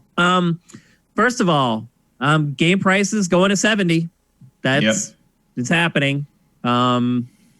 There were even rumors that it may go higher. And also PlayStation had been accused of that. Both sides have said no, that those are lies. That $70 is the cap, but yep, Series X games going to $70. Microsoft also announced that there will be shortages into next year. They're still running commercials for both consoles. Nobody can buy them. It's a really bizarre thing that we're going through right now.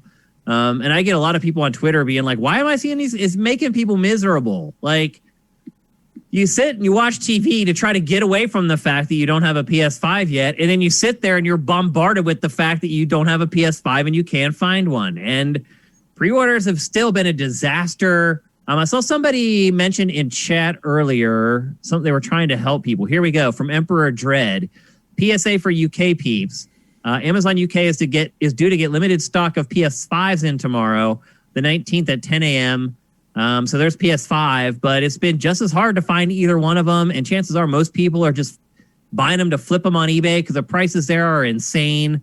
I do feel that you will be able to get an Xbox way before you'll be able to get a PlayStation 5. Yeah, the pandemic's been good for the scalpers.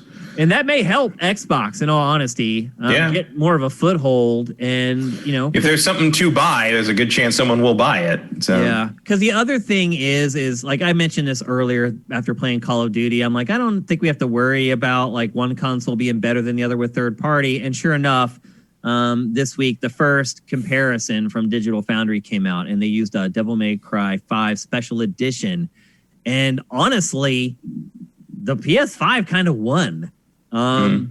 So far, I mean, there's like that's the one thing I noticed. The difference between the Xbox and PS5 on Valhalla is They run pretty much the same, but the Xbox One has no VSync and runs at a steadier frame rate, and the PS5 drops frames more often, but has VSync. And I have noticed screen tearing on the Xbox version. I mentioned that. Very irritating. I noticed it in the footage before they launched it over and over again, especially in Dirt 5. The tearing in that is really bad. That's a pretty simple patch, but I wish they'd get on with it. The only thing that the Xbox One in that comparison was it had an extra frame rate setting that couldn't even be selected on PS5. And who knows if that's a hardware issue, they can't make it work, but that was one advantage that Series X had. Yeah, I'm very curious what Cyberpunk's going to look like between the two of them. I'm probably putting my chips on Xbox. I feel like they have a better track record with Xbox, just that company, because The Witcher 3 on the PlayStation 4 was a mess. Yeah. But we'll see. The Digital Foundry comparisons, I think, are going to be more and more important this generation. I don't know if they are. After seeing that one, it seems like it's just even. Like, I don't think you're going to see a huge advantage for one or the other. There may be but I think there will be little things that mean more or less to people. I think it'll be little things that mean more or less to people, and you'll be able to make the decision based on that. Like, I think you'll be okay. I would rather have VSync than steady frame rate. So if I'd known that, I might have gone PlayStation. For what I'm getting at really is it's not going to be another repeat of like PS3 and Xbox 360. No. At first, the only thing you were buying on one console was the exclusives, and you were buying all the third-party stuff on the other because it was basically unplayable on the other. Although for now, I will probably do that.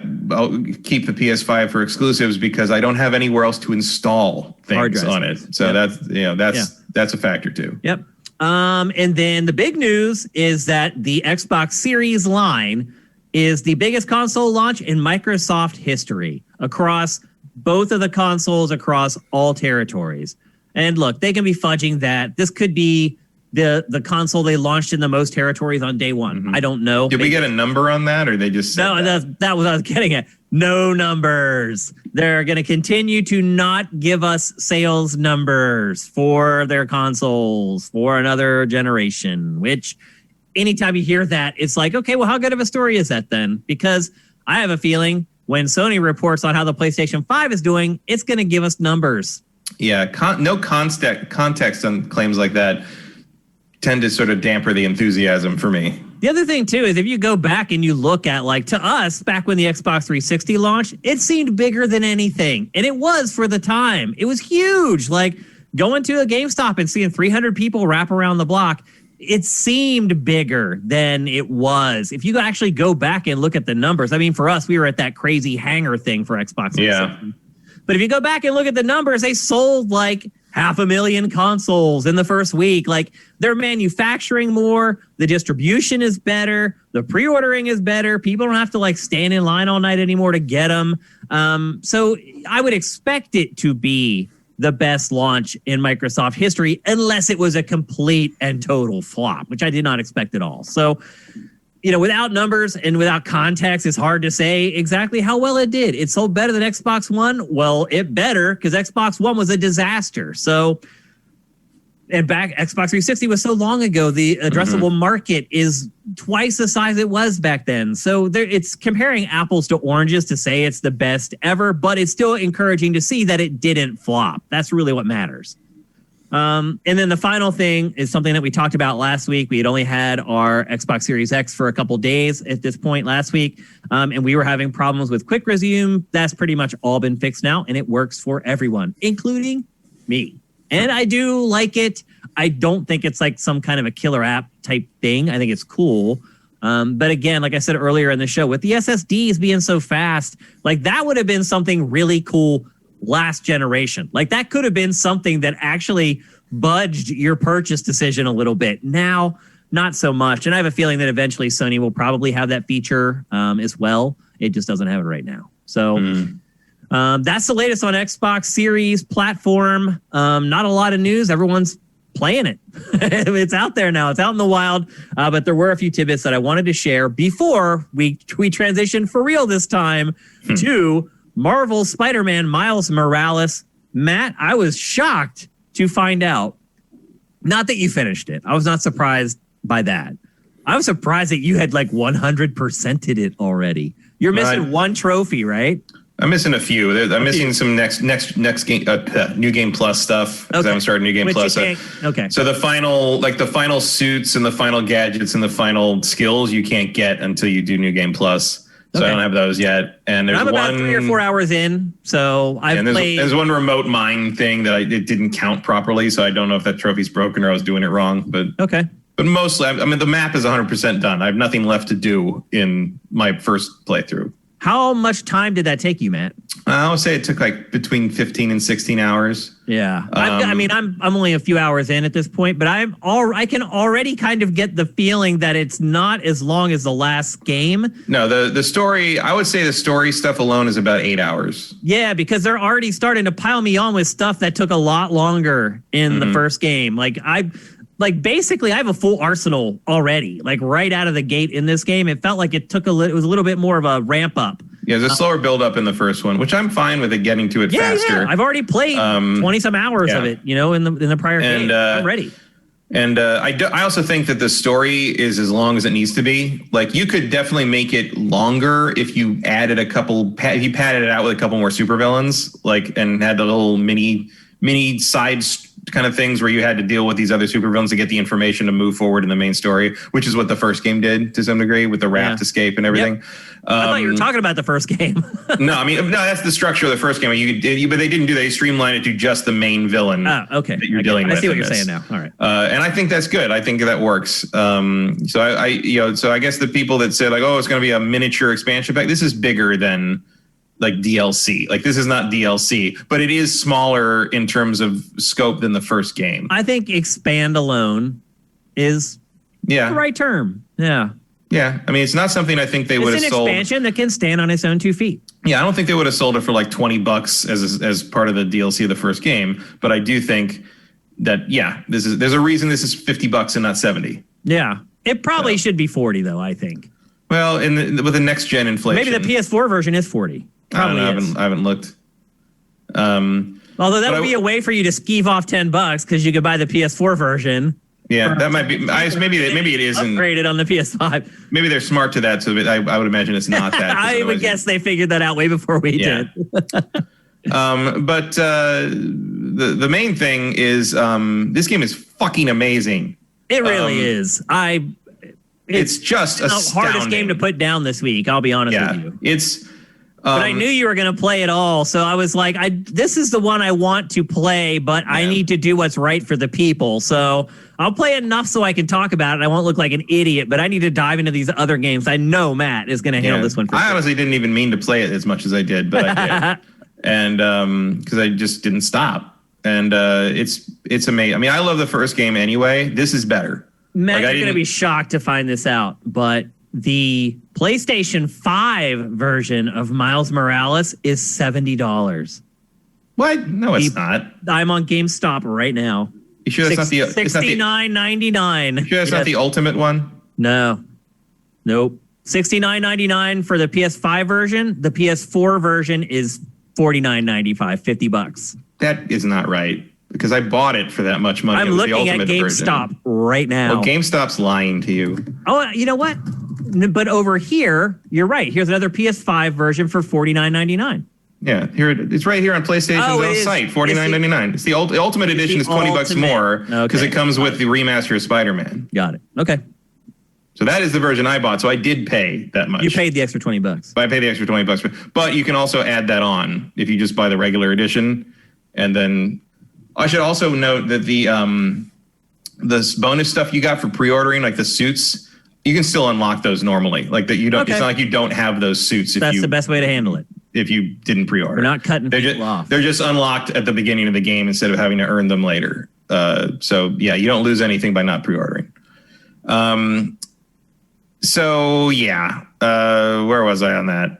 It's awesome. Let me share my impressions first because I've only played a few hours, and you're obviously going to provide a lot more context, and maybe I can just kind of launch your discussion off of my initial impressions.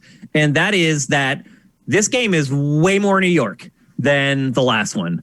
This one, I actually feel like I am in New York instead of just some big city with a bunch of skyscrapers. The first game, they kept telling me I was in New York, and that's why I knew I was in New York. I know I'm in New York because the whole vibe of this game is legit New York City. Mm-hmm. And specifically Harlem. Yes. It's centered in his neighborhood really well. I hope that all of you guys have managed to visit New York City at this point in your lives. And if you haven't, do it. It's worth it. There's no city like it in the world. I've never seen a video game nail the real New York City. Any game like this one does. Just the opening walk down the street where he's stopping and a guy's painting a mural. There's some other guy who's like moving his couch into it and he helps him. Like, that is real New York. That's what happens. People walk down the street and they talk to each other. Believe it or not. It's not like LA where people like look down at the ground when they come across each other. And that's one thing I do miss about the East Coast in general. And they totally capture that in this game from everything, though, from the music, the people that he's in contact with, just the vibe. And it's in Harlem. So it's like all hip hopped out. It's just the tone of this game is completely different from the first game. Like, it is night and day again. Like, I know I've used that analogy like 3 times in this show, but here's another one where it's just, to me, the original game, based upon what I've played so far, is the better game. It's definitely deeper, bigger, richer, world's bigger, more stuff to do. I don't agree with that. Okay, longer. This is just my opinion. It is longer, but I don't agree with it. This game, I like better than the original game. It feels more organic and human than the last game did. Like, I feel like I know Miles. I know the people that he's talking to, hanging out with, all of it.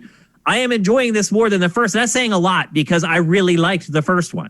Yeah, I mean, part of the thing there is just that Miles Morales in general is a very relatable character. He's a cool dude. And that's why he works so well. And I'd like to hang out with. Yeah. Like, he would be my friend probably if I ever met him. Like, and I feel a lot of people probably feel that way playing this game. So, like, the reason I would say I think this is a better game than the first one is, and it's very similar. I mean, it's a case of point. That is the thing. It is just an expand alone. It feels very much like. But Miles's power set is a more interesting one. Oh yeah, I'd agree with that too. And it gives you, by the end of the game, you are doing way more interesting stuff with your abilities and can mix things up better with the venom attacks and the camo stuff than Peter does. And it's not like the first game's fault. It's not like the first game screwed up or anything. It's a building block. It's just Miles has a power set that is expanded beyond what Peter Parker can do, and that makes for a better game in terms of combat. It's also the second game. You know, they had to build a foundation. Yeah. Absolutely. And I can't wait to see what they do in the next one. Like, I mean, coming off the first game, I would have been, I don't know what you do to make this better, and here they did it. And so I'm sure they'll do it again when they do Spider-Man 2. Now, one thing I would say is the plot. I think the plot's better in the first one. I like the plot is much more in the world better here. But the plot in this one's pretty much like Spider-Man took a vacation and I'm Spider-Man for a couple weeks. I mean, there's more to it than that. I'm sure it does eventually, but it is very it's very character driven, and the it's not a citywide threat necessarily. It's more localized to the neighborhood. But it works because, like, as you say, it's so centered in Harlem and it's so centered on the characters. They build that neighborhood up. You care about it. And it works. You know, it's not Peter's story in the first game was a bigger sort of, Doc Ock and all that stuff happening was a wider, larger scope thing. And, we kind of tried to capture what it was like to be Spider-Man, trying to cover Manhattan with like all these super villains running around. All that. This is very much about Miles having his first real test as Spider-Man. And, it works. It's very good, and I don't want to go into endearing. The game is very endearing. Also here, the beginning here with the Rhino fight. This is the very first thing in the game. Most games would kill to have this be their finale. Oh, I know. Like, it's just unreal. Like the running through the shopping mall scene. Yeah, and little things like. I got to call out some of the animation on this game because, like, it's ridiculous. It's and like things like where he's swinging along, and sometimes he's not as good as swinging because he hasn't been doing it as long. He messes it up sometimes. He kind of ends up backwards for a while. I love it, man. And like when you do the web zip to places, like maybe 1 out of 3 times he has to like kind of regain his balance for a second. I love it, man. Like, really there's good. So much little stuff like that, and like you were talking about, like the move set and the attacks, like way more fun, way more exciting. Like his venom attacks with the electricity and the finishers he has. I love that the cooldown's really short, so you can actually use them. It's not like this thing that I forget about. You use them all the time. Like, all the time. Just trying to melee through it, you'll get killed. Like, you have to use your abilities constantly. Yep. It's really good. And I love that it encourages that. Like, it's great. Is it worth $70? No. Is it worth $50? Probably. Yeah, it's still $70 if you want to play Spider-Man again. Yeah. And the other thing is like just this is kind of their showcase for kind of the ray tracing and the graphic stuff. And I did play it on cinematic mode, 30 frames a second, 4K, ray tracing on, all that stuff. And there's moments where like it doesn't super add like moment to moment stuff, but like there's moments where I was like on a building with windows on it, and I noticed like a street reflected in it, and I'd look, and there's a car driving down the street in the window, and I look back at the street, there's the car. and there's the car, and there's fewer pedestrians in the reflection. Dude, that first scene where he's just walking down the street, and the guy goes into the convenience store and opens up the glass door. Brain broke. Yeah, brain broke. There's a quality of the light to this game, like just the way it like things glow off things or light things up. There's in the middle of the game because the days pass as the story passes, and there's an overcast day at one point, and I was swinging the overcast quality of the light is so convincing and it's so atmospheric that after I paused it to turn around, I looked out the window and I was surprised it was sunny in reality. Like that's how much it pulled me into that white gray look. And like there's certain suits that have glowing LEDs on them, and like the glowing LEDs from his chest light up the environment as he walks through it, and it's this is why people say like, oh, there weren't launch games for. Yes, there are. This game will blow your mind on PlayStation 5. It will. Yeah. It is a PlayStation 5 launch game. Yeah, you can play it on PS4. That doesn't change the fact that it will blow your mind on PS5. Like you can play this game. That you was can play anything in low settings. It very much feels next gen. It does not feel like a boosted absolutely game Yep, I agree 1,000%. I am enjoying the crap out of this. All the fights. This is the game when the show's over today. I'm going back to keep playing. This was the game this morning when I had like 30 spare minutes and I was trying to get a little more gameplay in before we recorded the show. This was the game I was playing. So and it's like little things like the things that you don't think should be as important, but they do make a difference. Like the amount of everything, almost everything can be destroyed in the game. Like they shatter into realistic particle stuff and real pieces that look like if you took all those pieces and put them back together, you would have the object. You have the piece. And like just like the fight, like the boss fights, especially the end fight where like there's I don't know anything about that yet. No, but it's just like but you're knocking the boss through like things and environments and walls and stuff real time. Like just incidentally, that's the way I hit Matt, are you saying that comic that I've been asking for, Destroy, turn into a video game? A little bit, because like you're like it, and it doesn't matter really. It's not. It's just like you hit a thing and it shatters into pieces. Yeah. But the fact that I can hit this enemy and it knocks them through like this pillar, and the pillar collapses and all this, and like it doesn't do anything else except collapse, and we're continuing the fight immediately. But it just feels so big and powerful and epic. Like it just sells the moment in a way that you couldn't before. And there was like this moment where I'm like, okay, this power upgrade matters. Like that's where some of the boss fights in this game is. Is the tree a lot smaller? I can't remember the tree from the first game. The tree is much smaller. Okay, yes. I thought so when I saw it, but I was like, maybe I'm just not remembering the first game correctly. No, the tree. In matter of fact, when I first started the game up, I figured that once you got to the outer side of the part of the tree, they expanded out to another section, but it does not. That's the end. So that's it. Just those three. What you see is what you get. Okay. Yeah. So that is pared down pretty significantly from the last game. But again, you're paying less for this game. The level cap is 20, and I think the level cap in the first game was 40, or maybe it went to 50 with DLC. I don't remember, actually. It was high. It was a much longer road. I know that. Yep. But it's all great, and like there's a lot of upgrade stuff that like makes sense for the character, but also makes sense for moving forward. Like the spider app that Genki designs is like you can go do all those side stuff through that. And a lot of it is there's like two sides. There's crimes and activities. And so the activities are basically requests people make on the app to get help from Spider-Man. And they all feel like what you said. They feel like a neighborhood. They feel like people helping people out in the local area. They all know who he is. They know he's Spider-Man. There's a big feeling of like he's Harlem Spider-Man. He's our Spider-Man, which really creates a sense of community that sells the story going forward. The crime stuff is great because you have the bonus objectives to fully complete them. And in the first game, if you couldn't complete a bonus objective on like the car chase thing or something, you had to basically swing around and hope another car chase happened. On this one, you just pick it from the app and you get to go do it. Yeah, and that's try a big again. Improvement, man. That's a huge improvement. There's a little quality of life things. Yeah. Yep. Oh yeah, for sure. Yep. Look, just another top shelf Insomniac product. Yeah, it's just Insomniac being Insomniac, really. I mean, the polish and the attention to detail in its games, it is reaching that next level area. Where and the soundtrack, because Miles has better taste in music than Peter, is just incredible. But that all adds into what I was saying earlier about how the tone of the game and the vibe of the game is completely different. They're playing hip hop and like soul, and it's New York. I love it. It took me to New York, and I have not been there now in 2 years. We go there on our anniversary sometimes when we're home for the holidays. I didn't go last year, and obviously I'm not going to go this year. But it gave me a little taste of New York City, and I do miss it. So it's also a nice little like getaway escape for me. It was because it looks so real and feels so real. It was nice to get out of LA for a few hours and out of this friggin' apartment I've been trapped in for 9 months. So anyway, there's another example here of just how far you can see. Yeah, like the draw distance. I haven't seen any pop up. I haven't seen any hitching. I haven't seen. I mean, it's pristine. Yeah, think about the drawing we were seeing in that brief gameplay demo of Halo Infinite. Yeah. I mean, that was like pre-produced, like best look, best foot forward footage, and we were seeing drawing. So I don't know. And I saw in chat that Vincent said that Digital Foundry published another comparison today for Valhalla and PlayStation 5 one again.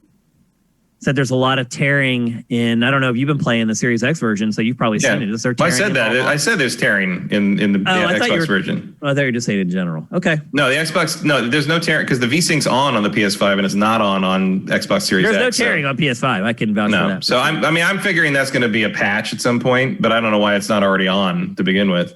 Yep. So yeah, I would prefer V-Sync to be on Ubisoft, just for the record. Yeah, that doesn't cost anything. That's not it really doesn't. But there's just these little things that they have to like be able to turn on and off. Both consoles have little things like that right now. I think they'll both get sorted out within the next like 30 days. I wouldn't worry about that stuff.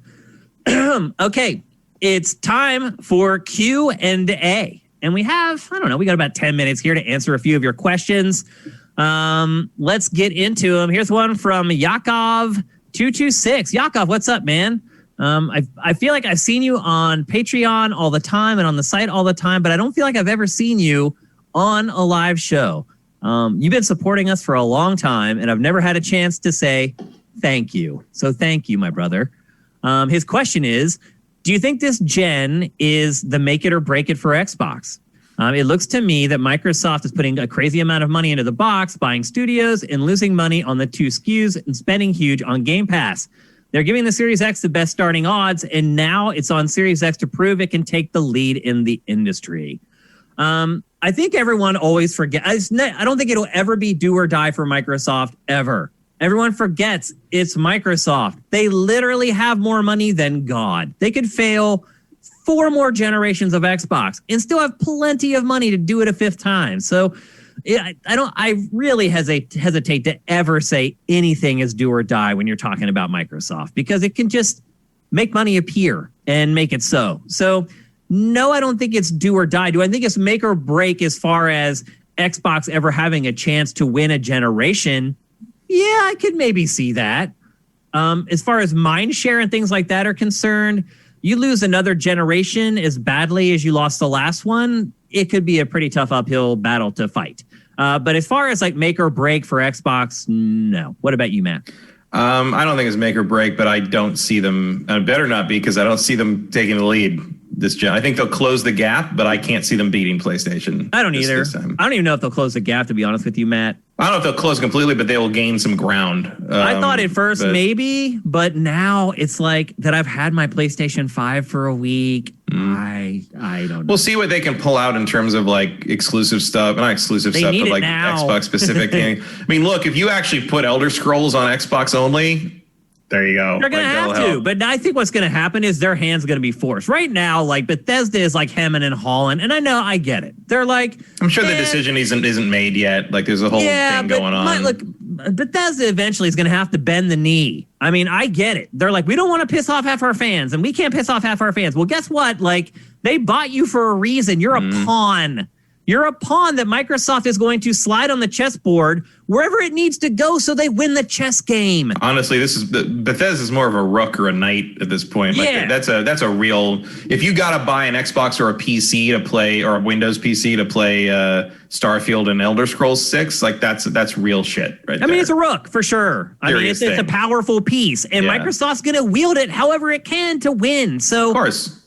Look, Bethesda can cry and moan about their fans all they want. If it comes down to it and things are looking the way I think they're going to be looking by the time those games are ready, those games are going to be exclusive to Xbox. That's just all there is to it. Mm-hmm. Great question, Yakov, and thanks again for joining the stream, man. Come back. Kevin Rafa, what will be your holiday game to play? Isn't it everybody's the same? Isn't it Cyberpunk 2077? Yeah, it's going to end up being Cyberpunk. Just for it's timing. Everyone's holiday game to play. No one's going to finish it by the time it's 10 days after Christmas. No one's going to be done with it then, I don't think. So, yeah, I think it's everyone's holiday game. From Vincent. The Game Awards nominations are out. Totally missed that. Did not see it. Or we would that was this morning. Them. No, I missed that. Or we would have discussed them here on the show. I imagine you were busy loading the TriCaster. And doing everything else. Yeah, just recording footage for all this crap, dude. It was a lot of freaking work. There's a lot of games to cover in this episode. The TGA noms are out. Game of the year are Animal Crossing, Doom Eternal, Final Fantasy VII Remake, Ghost of Tsushima, Hades, and The Last of Us Part 2. What should win? What will win?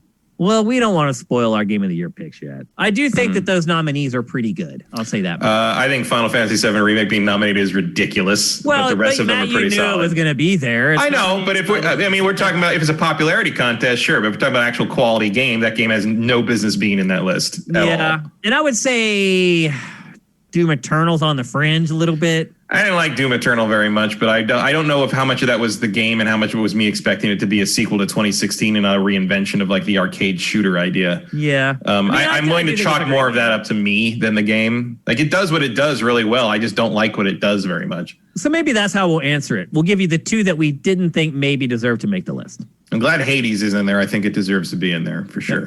Is that fair enough? Justin Horman, do you think PS5 was pushed out earlier than it was originally going to launch? Yeah, Matt said this earlier in the show. Absolutely. I think definitely. I think both of them were. Yeah, not just PS5. I think both of these things came in real hot. Yep. Man, there's so many questions. We'll try to get to as many as we can, guys. ETH Demon, I think we already answered one of yours earlier, so I'm going to answer someone else's.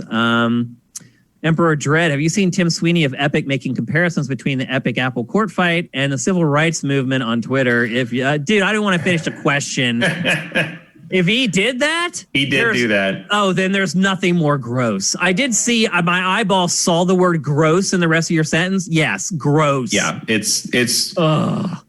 What is wrong with him? It's so dude. It's so tone deaf. I don't think even Elon Musk would say that. It's so funny when these people get so much money, they lose their minds. Yeah, it's been a very long time since anyone told Tim Sweeney no. Is what I get from that statement. It's becoming very obvious that he's become somebody that no one will tell them you're insane.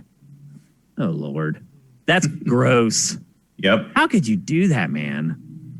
Jeez. I don't know. That's bad. Okay, on a happier note, let's find a happier question. Congram 1. Marvel's Avengers missed sales expectations, selling only 60% of projections at just over 3 million. With Marvel Spider-Man selling 20 plus million now, where would you think Square Enix and Crystal Dynamics went wrong? That's not an easy thing to answer. No, it's because look, I think the game is good. Yeah, I think the problem was like I think one of the errors was making it a multiplayer focused game that they wanted to be a game as a service that lasted forever. Clearly, their heart was more in the story driven campaign side of things, which is what they did really well in that game. The other problem with it, of course, is Spider-Man. You make one game about one character that does one set of things, and Avengers has to be about a team that does 6 different things, and it feels like 6 different combat systems. That's a problem. And on top of that, bigger job for sure. I do hope that at some point they learn, and I think we've seen that this week where we found. I mean, obviously it doesn't include digital, but Jedi Fallen Order is the number 2 top selling game of the last 12 months. Yep. So please, EA, tell me again about how no one wants single player adventure games. The reason it failed is because of greed. If that game had just been if it had been like Spider-Man, it probably would have sold better. It would have sold through the roof. But because Square Enix was greedy and felt like it had needed to have this game as a service, because let's be honest, it was just tacked on to the end of this game. Crystal Dynamics created the campaign, which I believe is great and I really enjoyed. Yeah. And then they were forced to add this shit onto the end of their game. I feel terrible for them. I feel terrible for people I know personally who worked on this game. And they can't be honest with me about it. I know what they're feeling right now. They got shanked. If that game had just been that campaign and there wasn't all this messaging flying around Destiny, Marvel Destiny, a lot of people rejected Destiny. A lot of people don't like Destiny. If the messaging was, this is like Spider-Man, but the Avengers, I guarantee that game would have sold way better. The messaging got too muddy. There was footage out there of the open world goofy crap that even looked terrible in footage. It was, in my opinion, it's all Square Enix's fault. That's where I would put the blame. I think it was definitely down to a corporate decision that has backfired on them spectacularly. The people making that game very, very obviously had their hearts in it and were trying to make something about something they loved. And it was basically undermined by the attempt to make it a game as a service, and attempt to make it something that was artificially extended. And that's what we ended up with. The mixed messaging, I think, really hurt it in terms of what it was supposed to be, what it was trying to be, and how much of your money it wanted. So it's a shame, and I still enjoyed it. I still liked it very much, but I certainly haven't gone back to any of the post-game content in at least a month and a half. Like, it's been a long time. I didn't touch that game. I finished the campaign. I played enough of the open world stuff to get the lay of the land, to know it was pretty much the same I had played in the beta, and I was done. I never went back. But if you market it as, hey, here's this awesome single-player Avengers thing, and then we're going to give you a couple pieces of story DLC later on after that, and a couple characters, that game sells fine. The messaging around it, and the quality was fine. Very frustrating. And I feel really bad for the people that I know that worked on that game. It sucks. Ed Rock the Truth, kind of shocked Mario 3D All-Stars did add GameCube controller support. I was pleasantly surprised by that too. Yeah. Any hope for widescreen support for Mario 64? No. Let's not go crazy. No, because the game was built at 4:3. Yeah, I mean, you can make your display at widescreen. On widescreen, emulators can do that very easily. Will they make it do that? I don't know. Like, I mean, it'd be a pretty simple thing to add, I think, but who knows if they want to do it. I saw someone joking that, like, basically, if by the time you can no longer buy this collection anymore at the end of March, it will be really worth playing. That's a good point. Okay, we'll answer one more. I'll try to get through as many as we can, but we're running out of time. People keep asking you about the hidden door in Demon Souls, and it's JM Rain is asking, and since he sent me a DualSense, and since he made it rain in our freaking stream again, he's going to get his question answered. Do you know about the secret door in Demon Souls? I know about it. Like, that's all I know, that it's there. Like, I don't think anyone's managed to open it yet. Okay. It's new to the remake, so whatever it is, nobody knows yet. They'll figure it out in a week. The Souls community is no slacker on finding the secrets and things, so it'll happen. Yep. Fire Native, thank you for Twitch Prime. Johnny Hurricane, thank you for Twitch Prime. Thank you for everything, Johnny Hurricane. You're the man. Gohan Rage, hope you're doing well, man. Thank you for Twitch Prime. If I missed anybody who gave us Twitch Prime, I apologize. Again, this chat, for whatever reason, it archives and I lose half of it. I would thank every single one of you guys if I could. So that's it. We're putting the cap on episode 237. A massive episode, capping off a massive week. Massive 2 weeks, really. I'm really tired. I'll be honest. I haven't slept much for like a week trying to play all these games and get all this coverage done. I hope you guys have appreciated that we've been putting up stuff like, you know, we put up our unboxing and a UI walkthrough leading up to GameFace today. I didn't want to leave you guys waiting until today to get all the infos. But anyway, that's it. Xbox Series X review in the books. PlayStation 5 review in the books. Now bring on the freaking games, people. That's all that's left now. And for all of you guys to find your consoles, and I do wish you luck. And again, I implore you to stay on Sifted. Use our deals page. We'll keep you up to date on when all the shipments are coming through, all the retailers. We'll try to help you guys out as best we can. So for those of you who are listening to the show on the audio-only version of GameFace, by the way, that's delayed 4 days if you haven't figured it out yet. If you want to get it day and date, go to patreon.com/sifted. It's SIFTD without the E. And if you want to find me on Twitter, and I do tweet, I've actually been better at tweeting lately. For a good 3 years there, I was pretty much just tweeting hey, here's this new thing that we just posted on Sifted. I'm actually kind of being a Twitter user here over the last few months. If you want to follow me there, I'm at Dinfire, Dinfire. If you want to find Matt, you can find him at mkeil. That's Mkeil.